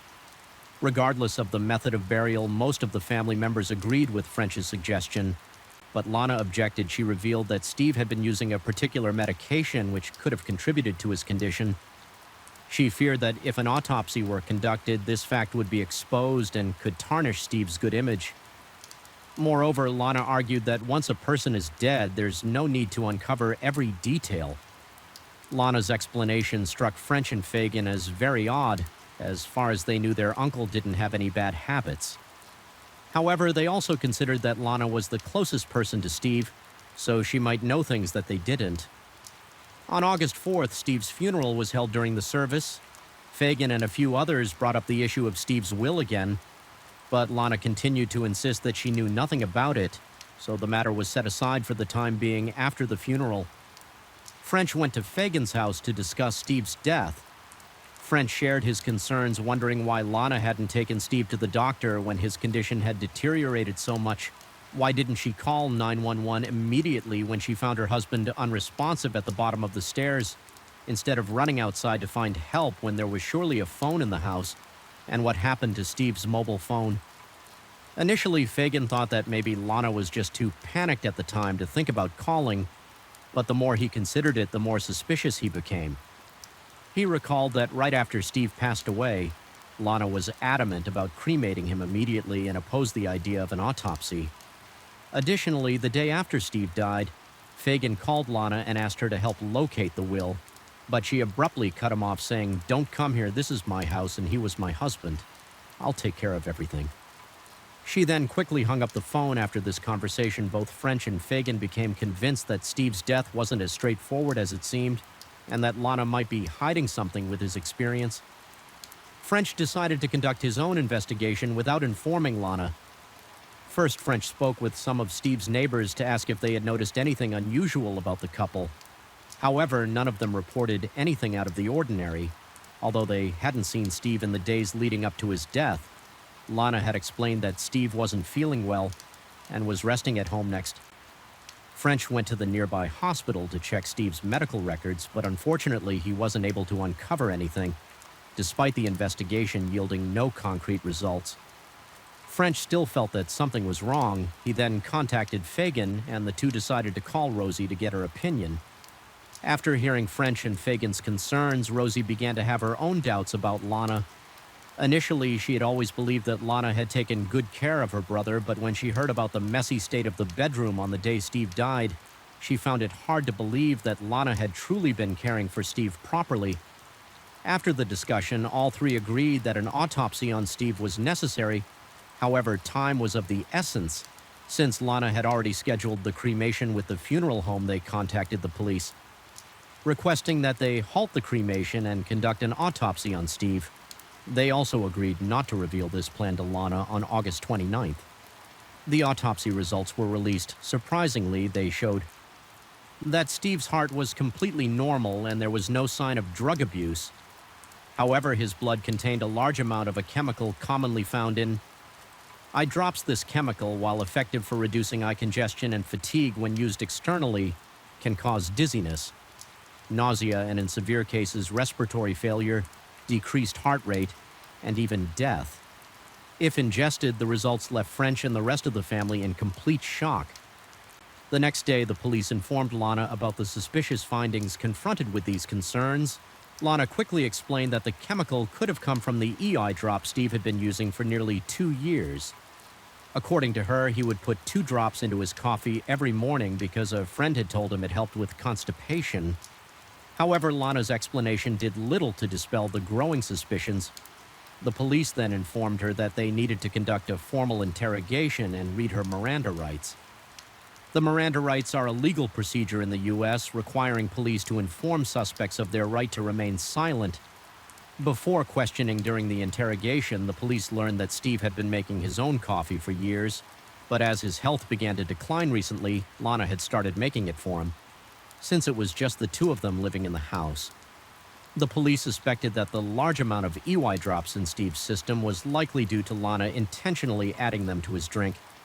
Realizing she was under suspicion, Lana added that Steve's habit of using eye drops was long-standing and that it genuinely helped with his constipation. He would only use 1 or 2 drops each time, and she didn't think it would cause CA any harm, so she didn't stop him. As the police continued to press her, Lana became agitated. She said, "I know you're just doing your job. You want to know if I killed my husband, but I didn't kill my husband once." Lana calmed down. The police resumed their questioning. However, Lana continued to insist that she had nothing to do with Steve's death. She also mentioned that in the past 2 to 3 years, Steve had frequently yelled at her and sometimes lost control of his emotions. Finally, Lana said that she was tired and wanted to go home. The interrogation ended at that point, and an officer drove her back on the way home. Lana remained silent, however, as they were about to leave after dropping her off. Lana suddenly started talking about Steve's final days. Lana explained that during those days, Steve was so ill that he could barely move. He needed help with everything. So Lana had paused all her outside work to stay home and take care of him. Full-time, sometimes Steve lost control of his body and soiled the bed. Each time, Lana had to clean up and bathe him by herself. During those moments, Steve often yelled at and berated her. Although this situation only lasted for a few days, Lana felt she couldn't take it anymore. The police listened quietly, waiting to see if Lana had more to say. After a while, Lana continued in a sad tone. "You know, I kept a small table next to the bed. On it were tissues, a bedpan medicine, and water for my husband. Seeing those things made me very angry, so I grabbed the bottle of eye drops and squeezed it. I think I squeezed the whole bottle in hearing this." The police were shocked. It turned out that on that day, Lana had poured the entire bottle of ID drops into Steve's drink while he was sleeping in bed. Consuming such a large amount of ID drops caused Steve to have difficulty breathing as he tried to make his way down the stairs to get help. He stopped breathing and collapsed at the bottom of the stairs. The autopsy results were consistent with this scenario when asked why she did it. Lana expressed deep regret. She explained that Steve's constant demands had made her frustrated, and when she saw the bottle of eye drops, a malicious thought crossed her mind. Lana wanted Steve to experience discomfort, but she never imagined that her actions would lead to his death. After hearing her confession, the police left and reported it to their superiors the next day. They went to Lana's house to arrest her, but she wasn't there. It turned out Lana was in the hospital after the police left. The night before, Lana wrote a farewell letter expressing her regret for accidentally poisoning her husband. She then attempted to end everything by taking a large dose of sleeping pills. Fortunately, the next morning, a neighbor came by to check on Lana, discovered her, and called 911. As a result, Lana was saved in time. After Lana was arrested, a neighbor revealed to French that on the morning of the second day after Steve's death, he had seen Lana burning something in the yard, concerned about the risk of a fire. He tried to stop her. The unburned items looked like documents. When the neighbor asked Lana what she was burning, she said it was just some old papers. Upon hearing this, French and Fagan rushed to check Steve's yard. When they arrived, they found only a pile of ashes. With a few pieces of paper that hadn't fully burned, upon closer inspection, they realized it was Steve's handwriting.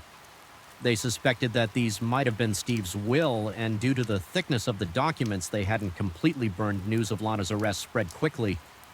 Many people couldn't believe that she had killed her husband in everyone's eyes.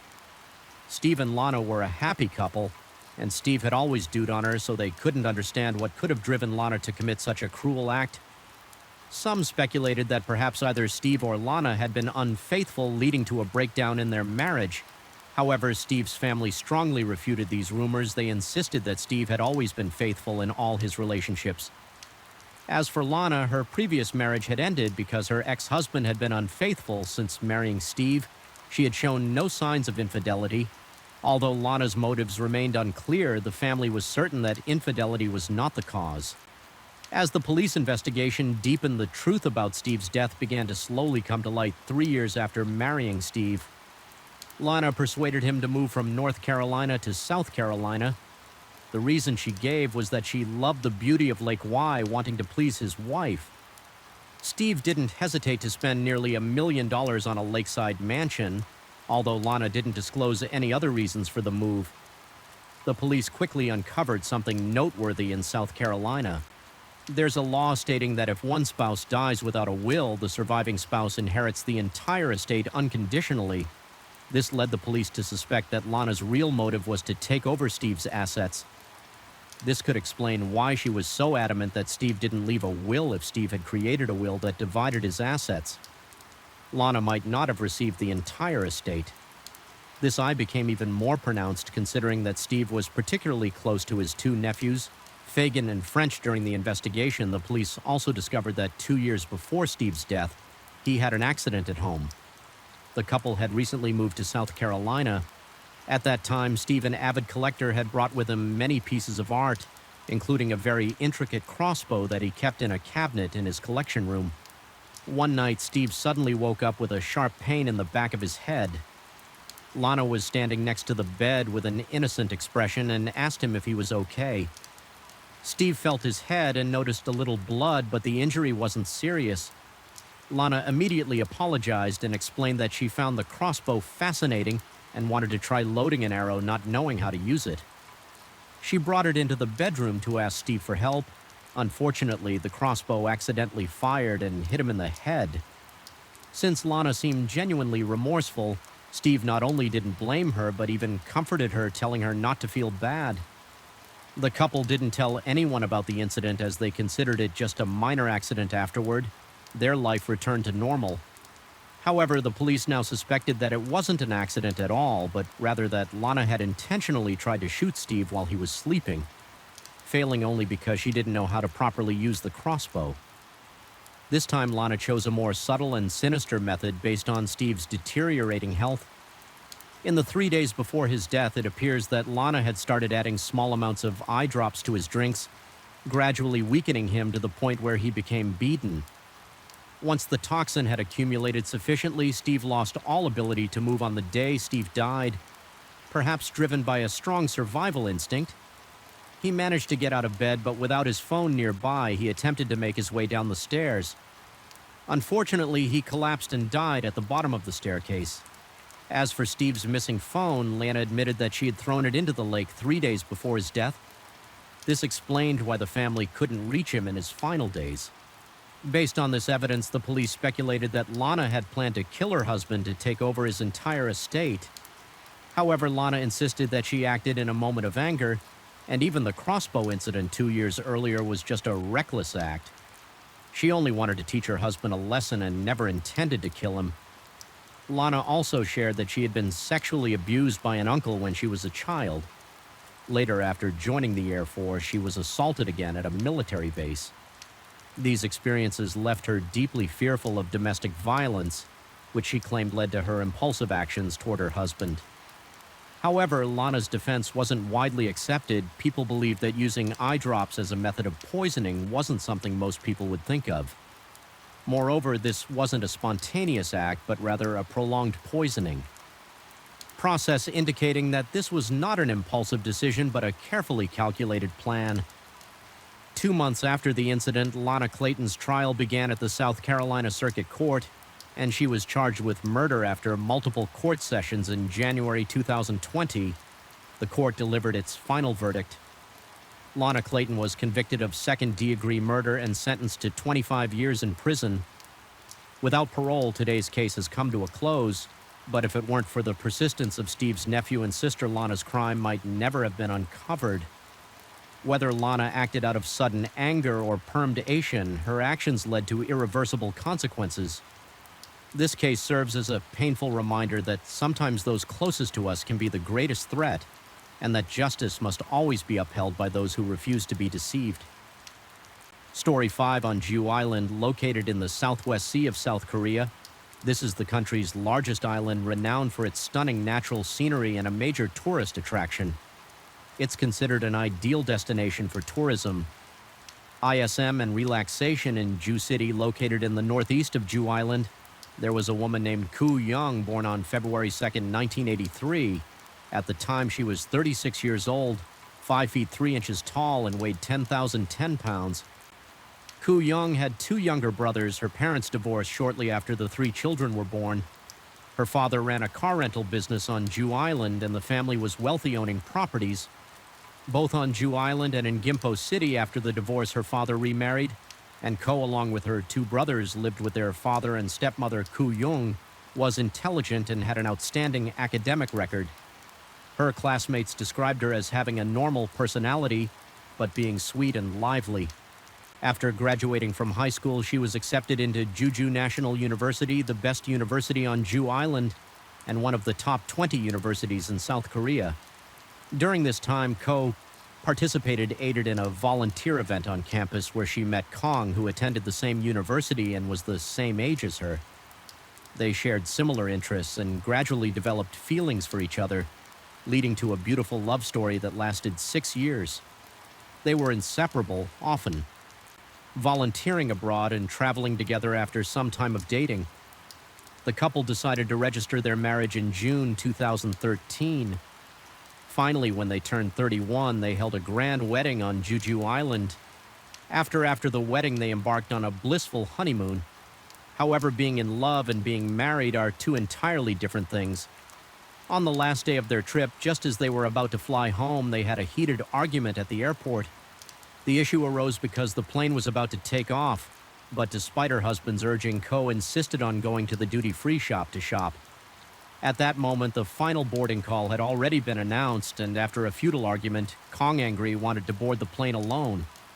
However, according to airline regulations, since they had round-trip tickets for 2, both passengers needed to board the plane at the same time. Reluctantly, Kong went to find his wife, but by the time they returned, they had missed their flight.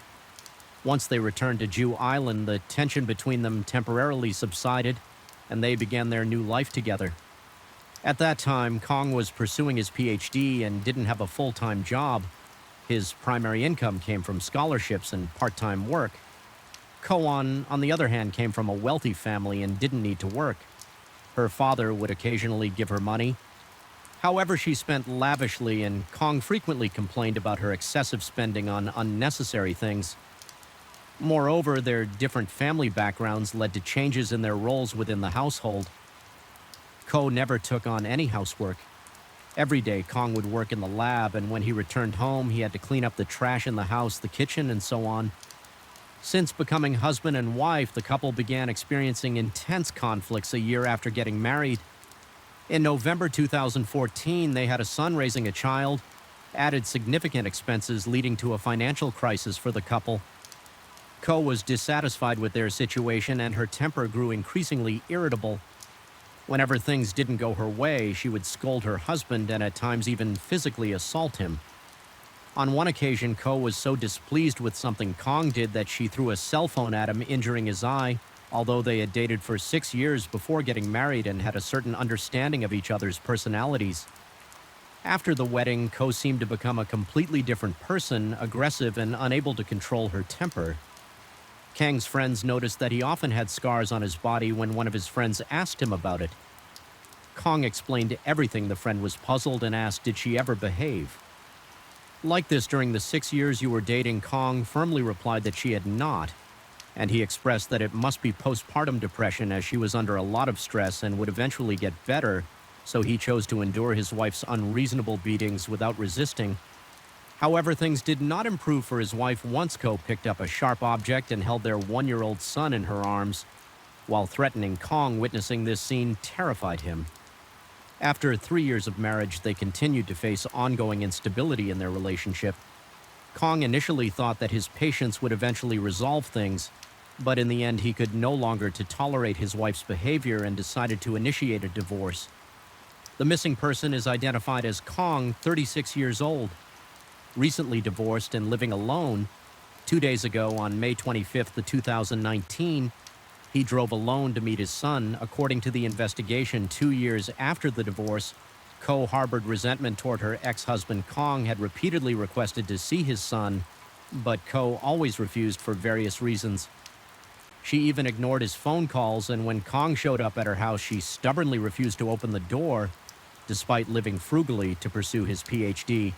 Kong never failed to send Ko 400,000 won, approximately $300 each month, on holidays and his son's birthdays. Kong always sent gifts. He missed his son dearly and longed to see him every day. However, for reasons unknown, Ko consistently refused to allow any meetings for Kong. The 2 years without seeing his son left him feeling restless and agitated. Since Ko persistently prevented him from seeing his child, he had no choice but to file a lawsuit with the court in hopes of gaining visitation rights.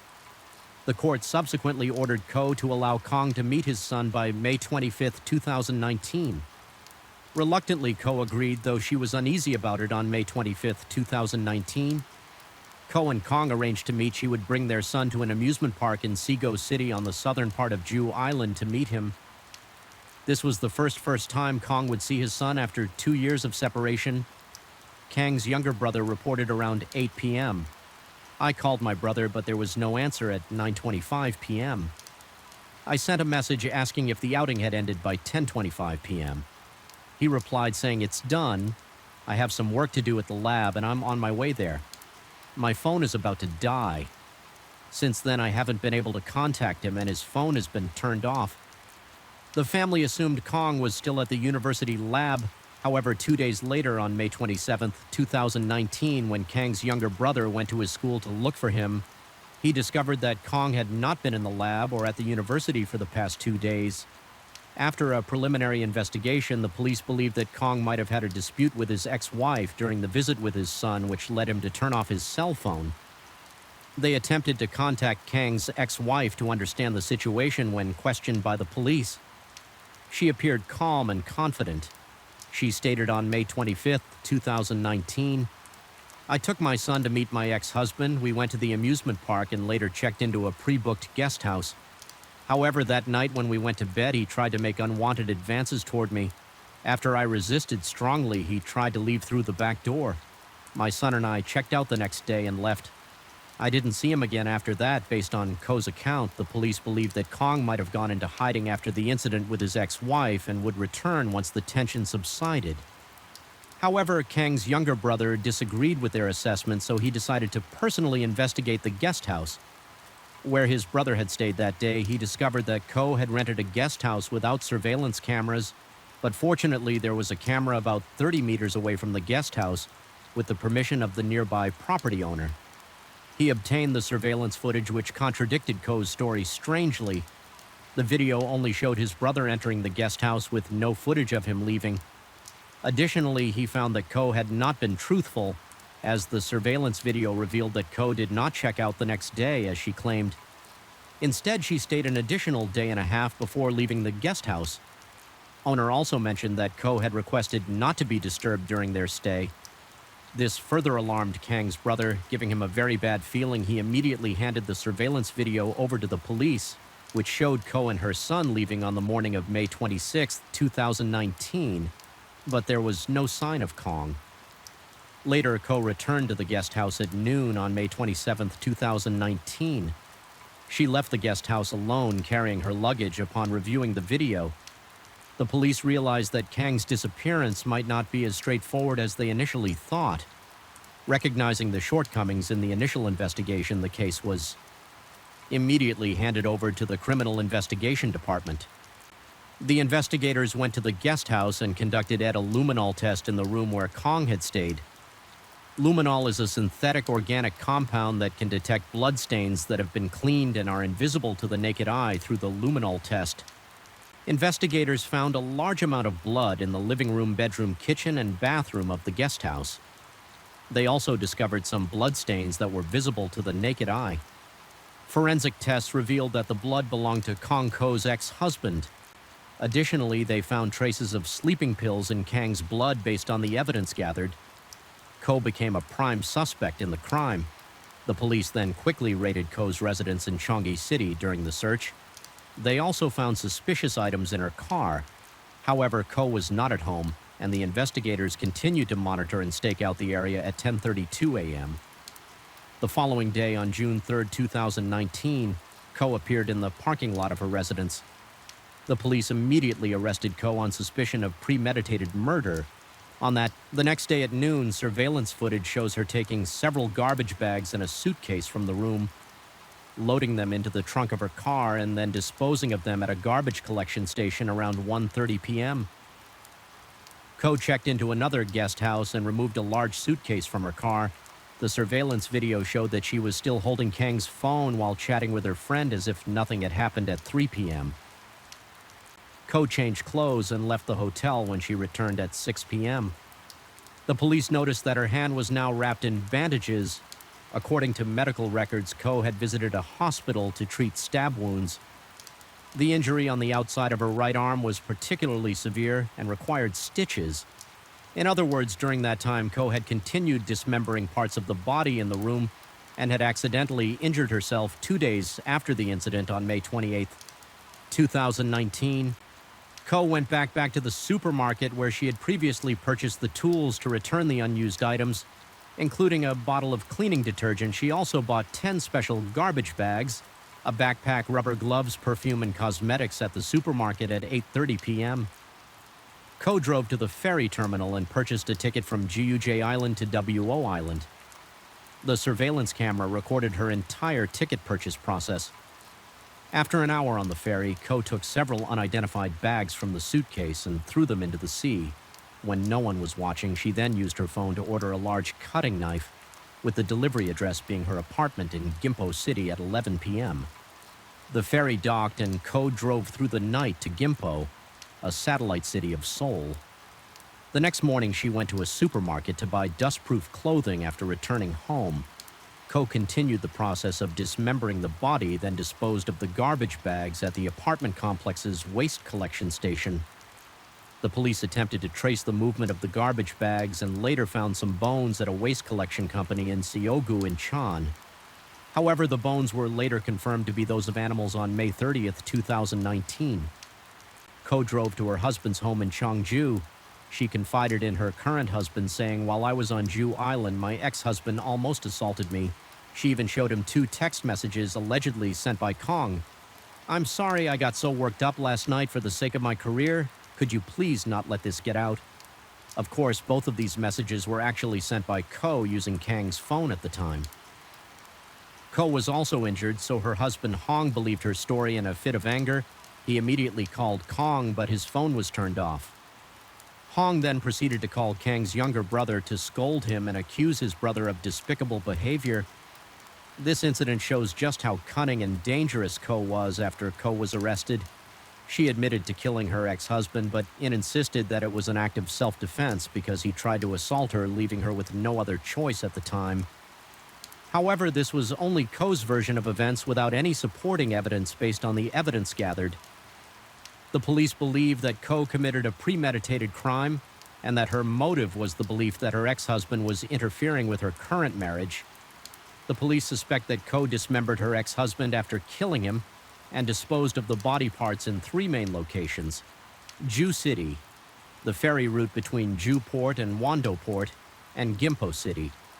The Coast Guard conducted searches in the waters near the ferry route, collecting any floating or washed-up items. Strangely, though they were unable to find any of Kang's body parts, the police estimate that within just 5 days, Ko traveled across nearly half of South Korea and disposed of the garbage bags containing her ex-husband's body parts at approximately 30 different disposal sites. After the incident was reported by the media, it caused a massive shockwave across South Korea. The public could not believe the cruel and barbaric actions of this woman. Ko's defense attorney initially had to withdraw from the case due to the overwhelming pressure from public opinion. What's even more frightening is that after committing the crime, she calmly went shopping for tools to dispose of the evidence, all while making sure to accumulate loyalty points at the supermarket. She even brazenly returned the unused bottle of bleach to the store. Even experts were astonished, stating that this was far from the behavior of a normal person. They suggested that Ko might suffer from borderline personality disorder, a condition characterized by extreme sensitivity in relationships, emotional instability, and an unclear sense of personal goals or life purpose. Her act of returning the items she had purchased for the crime is considered a possible indication of this disorder. Additionally, her impulsive behavior, such as the brutal murder and dismemberment, followed by her ability to remain calm and car on as if nothing had happened further, supports this theory. Experts believe that borderline personality disorder is often influenced by improper parenting during childhood. A few days after Ko's arrest on June 5, 2019, the Jew Police Department requested permission from the victim's family to publicly release Ko's personal information. In fact, Ko had always hidden her face in front of the media and insisted that the police not disclose her personal details. She also stated to the police, "I would rather die than have my face exposed." Because of my son, the police then agreed to conceal her face as much as possible. However, before they could make an official announcement, some internet users discovered and posted Ko's photos and name online. In a short time, the phrase "the evil wit Koyu Jong" became infamous across the country and was a trending search topic for several days. On August 27, 2019, Kang's funeral was held at the Jeju City Funeral Home. However, his body parts were never found, and at the funeral, his family could only hold a service with 7 strands of hair that the police had collected from his favorite hat, along with some of his personal belongings placed in the coffin. The police concluded that this was a carefully planned murder, but Ko steadfastly maintained that she acted in self-defense. So who is telling the truth? The police speculated that the victim Kong was 5 feet 11 inches tall, weighed 176 pounds, and had a strong WR build, while the perpetrator, Koyu Jong, was only 5 feet 3 inches and weighed 110 pounds with a petite frame. It's hard to imagine that a small woman like her could kill a tall and muscular man. The police did not rule out the possibility of an accomplice, but Ko insisted that she committed the crime alone and remained silent about other details of the case. However, at this point, the police took notice of a strange event that might be related to a previous case involving Ko 2 months before Kang's murder. More on Saturday, March 2, 2019 at 10 a.m. Ko's current husband, Hong, woke up in bed and turned to find his son lying face down next to him. When he looked closer, he saw that his son's mouth was bleeding. Hong, in a panic, checked his son and was horrified to find that he was no longer breathing, and his heart had stopped. Hong, who worked at the fire department and had some first aid knowledge, quickly performed CPR on his son and asked his wife to call for an ambulance when the paramedics arrived. His son was pronounced dead. The police then launched an investigation into the incident. It is known that both Ko and Hong were in their second marriages, and each had a son from their previous relationships. The 2 boys were the same age after getting married. Ko and Hong sent their sons to live with their parents and led a private life together. Later, Ko became pregnant, but unfortunately she suffered a miscarriage. This event was a severe psychological blow to Ko. From that point on, her personality began to change. She became irritable and frequently angry with Hong. On October 18th, 2018, Ko and Hong had a heated argument at home in a fit of anger. Ko left the house 5 days later on October 23rd. 2018, Ko contacted Hong and accused him of posting information about her and her son online. Hong was confused because he had only wanted to share with family and friends that he had 2 sons and didn't want to hide the fact that he had remarried. His explanation did not satisfy Ko, so they continued their Cold War living separately. A week later, on October 31st, 2018, Ko returned home once, while Hong was at work, took the computer from the house and left again. During their time apart, Hong repeatedly called Ko to try to reconcile. Nearly a month later, on November 14th, 2018, after Hong's heartfelt persuasion, Ko decided to return to their home in Cheongju. After returning home, Ko told, "We don't need to have more children. We can bring our sons to live together as a family of 4. Hong was surprised by his wife's suggestion because after they married, he had often proposed the idea of bringing their 2 boys home, but Ko had always dismissed and rejected it. After coming back home, Ko finally agreed, which made Hong feel that his wife was changing for the better.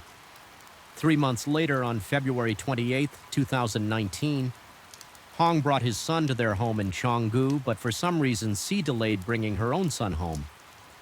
Hong was very happy when his son arrived, but on the first night, Ko claimed she wasn't feeling well and suggested that she sleep in a separate room.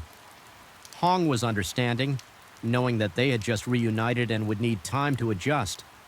Sleeping in separate rooms seemed normal, so Hong slept in the master bedroom with his son, while Ko slept alone in the adjacent bedroom 2 days later around 8 p.m. On March 1st, 2019, Ko prepared curry for dinner. Both Hong and his son enjoyed the curry very much at 9:45 p.m. Hong's son said he was sleepy, so Hong took him to bed after his son fell asleep. Hong went back to the living room to read at that time. Ko brought him a cup of hot tea. Hong enjoyed the tea while reading. Feeling relaxed at midnight, he started to feel sleepy and went to bed lying down next to his son and quickly falling asleep the next morning. Hong woke up as usual and saw that it was already 7:30 a.m. because as the curtains were still closed, the room was quite dark. He instinctively turned to check on his son, who was still soundly asleep beside him since it was a Saturday and he didn't have to work. Hong decided to sleep in until 10 a.m. When he woke up, he discovered that his son had passed away following the incident. The police interrogated both Ko and Hong told the police, "The night before, my son ate cur and played with me for a while. Before going to bed the next morning, I found him deceased. That night, I didn't sleep in the same room as my husband and his son, so I don't know what happened in that room. Nor do I know why the boy suddenly vomited a lot of blood and died." After the incident, Ko was quickly ruled out as a suspect, while Hong remained the primary person of interest for the Cheongju City Police. Some investigators believed that he had not performed CPR on his son. However, the paramedics who arrived at the scene that day confirmed that when they arrived, Hong was indeed performing CPR on his son. Hong was investigated 5 times by the police in connection with his son's death and even agreed to a polygraph test, which he passed successfully. The autopsy report indicated that the cause of death was asphyxiation, and there was no mention of any drugs or toxins in the body. That night, no one else was in the house except the couple, and they had no apparent motive to harm their son. After some time investigating, the police announced the closure of the case and concluded that Hong had accidentally placed his leg on his son's back while sleeping for an extended period, causing the boy to suffocate and die in his sleep. The incident is estimated to have occurred around 5 a.m. Hong woke up once around 7:30 a.m., at which point his son had already died, but due to the dim lighting in the room, he didn't notice. It wasn't until 10 a.m. when he fully woke up that he realized something was wrong. Unfortunately, after Ko's ex-husband was murdered, Hong started to have more thoughts and became frightened. He recalled that Ko had served him and his son curry for dinner, just like when she planned to kill Kong. Not only that, but she also gave him a cup of tea after drinking, which Hong gradually felt sleepy. Reflecting on the situation, Hong was shocked and said, I'm not sure if Ko put sleeping pills in the curry, but it's too strange to dismiss as a coincidence. My son fell asleep 2 hours after eating the curry. The investigation revealed that 3 months before his son's death, Ko had purchased some sleeping pills in Cheongju to treat her insomnia. This was during the time when Ko had left home and then returned. There were rumors that when Hong woke up, he found his leg on top of his son, which implied that Hong admitted his negligence led to his son's death. However, Hong stated, "I never said that," and pointed out that even the description of the bloodstains, the police's statements, and his own account didn't match. Hong claimed there was so much blood on the bed that it soaked into the blanket and mattress. It looked very unusual, but the police never paid attention to that evidence. Even after the investigation ended, they allowed Ko to bring the blankets and mattress back into the house, but now all those items have been discarded by Ko. Hong expressed doubts about the autopsy results for his son. According to the autopsy, there was a straight indentation on the boy's back. Hong argued that if he had placed his leg on his son's back, the indentation would have been diagonal, not straight. At that time, the police did not provide the final and complete autopsy report. It wasn't until June 1st, 2019, when was arrested, that Hong received the full and final autopsy report for his son. Amid public pressure, the Jew City police reopened the investigation into Hong's son's death. Investigators went to the JJ City prison to interrogate Ko, faced with police questions. Ko firmly denied any involvement in the death of her stepson. So can an adult accidentally suffocate a child while sleeping? The answer is yes, but certain conditions must be met first. The adult must be in a deep sleep. The next condition is that the child must be very small or particularly weak. Unable to resist external pressure previously, the investigation concluded that Hong's left leg pressed on his son while he slept on his side, causing the boy to suffocate. However, Hong stated that when he sleeps, he keeps a certain distance from his son. Even if he were to turn over in his sleep, he might only place one leg on his son, not his entire leg. Hong is 5 feet 11 inches tall and weighs 176 pounds, while his son was 3 feet 2 inches tall and weighed 53 pounds. The maximum weight of Hong's entire left leg, pressing on a part of his son, would be about 15 pounds. That weight would be distributed across the contact area between his thigh and his son's back, as well as the contact area between the boy's upper body and the mattress. The distribution of weight reduces the impact on critical areas of the child, such as the nose, mouth, or chest. Therefore, experts believe that the likelihood of the child suffocating under that amount of pressure is very low, unless the child was drugged or had his nose and mouth pressed into the mattress, preventing him from moving. If that's the case, then this was not an accidental death, but a carefully planned murder. According to the latest autopsy report on Hong's son, there was a small bruise on the child's back, believed to be caused by strong external force based on the shape of the bloodstain on the boy's face. It appears that this external force occurred after the child had already died, as there were no signs of struggle or movement that would have smeared the blood if Hong, who was sleeping in the room, is ruled out as the culprit. Then the only other possible perpetrator is Ko, who was sleeping in another room that night. She did not sleep, but waited for Hong and his son to fall asleep before taking action. According to the investigation, a week before Hong's son died, Ko had searched for the keyword suffocation accident online in the early morning of the incident. Ko didn't sleep, but Po posted a message on social media saying, "I want to sell some excess baby items," when questioned by the police. Again, Ko stated, "I woke up at 7 a.m., took a shower, and then turned on the computer to book a flight." If Ko went to the room with the computer, she would have had to walk past the bedroom where Hong and his son were sleeping that day. The bedroom door was wide open, and by that time, Hong's son had been dead for several hours. When questioned about this, Ko said, "I saw them both sleeping, so I didn't go inside, and I didn't notice anything unusual in the bedroom all night." The police then raised a suspicion, assuming Ko was the perpetrator and had put sleeping pills in the curry the night before. Why didn't the forensic doctors detect them? Regarding this, Hong provided the police with a new clue when Ko was in college. She studied biology and might have known how to make the sleeping pills undetectable before the incident she had died. Hong's hair and hair dyeing to some extent could affect drug testing in the body. Despite reopening the investigation and all suspicions pointing to Ko, There was insufficient evidence to charge her. Since Ko's arrest on June 1st, 2019, she has undergone more than 10 court trials. Ko firmly denied any involvement in the death of her stepson, only admitting to killing her ex-husband, claiming it was an act of self-defense to prevent an assault on February 20th, 2020. The lower court convicted Ko Yu-jong of murdering her ex-husband and sentenced her to life imprisonment on July 15th, 2020. The appellate court upheld Ko's life sentence in November 2020. The Supreme Court once again upheld the life sentence in Kang's case from start to finish. No parts of his body were ever found, but Ko was ultimately convicted based on a chain of evidence formed from a series of other pieces of evidence. This case has been regarded as a classic example of a nobody case in the history of South Korean crime.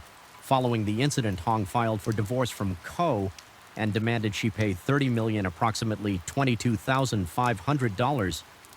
In alimony, Hong won the case and divorced Ko in October 2020. As for whether Ko killed Hong's son from a judicial perspective, the evidence seems insufficient, and perhaps only that wicked woman knows the truth from this case.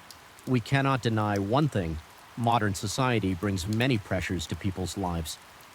If someone develops distorted perceptions or feels they can no longer control their emotions, they should seek help from those around them in a timely manner. Otherwise, a distorted personality will only lead a person further down the path of crime like Ko. She single-handedly destroyed her own life and even the lives of her entire family. Her parents and brother will also be despised, hated, and perhaps shunned by society. They can no longer live peacefully in their current lives and may have to move far away to start over in a place where no one knows them as the rain gently falls and the night grows deeper. Thank you for joining me here at Mr. Sherlock Holmes. True crime stories remind us of life's mysteries and the importance of staying aware, even as we seek comfort in the quiet of the night. If you've enjoyed tonight's tale, don't forget to like, share, and subscribe. Let the rain carry you to a peaceful sleep, and until we meet again, stay safe, stay curious, and let the night watch over you.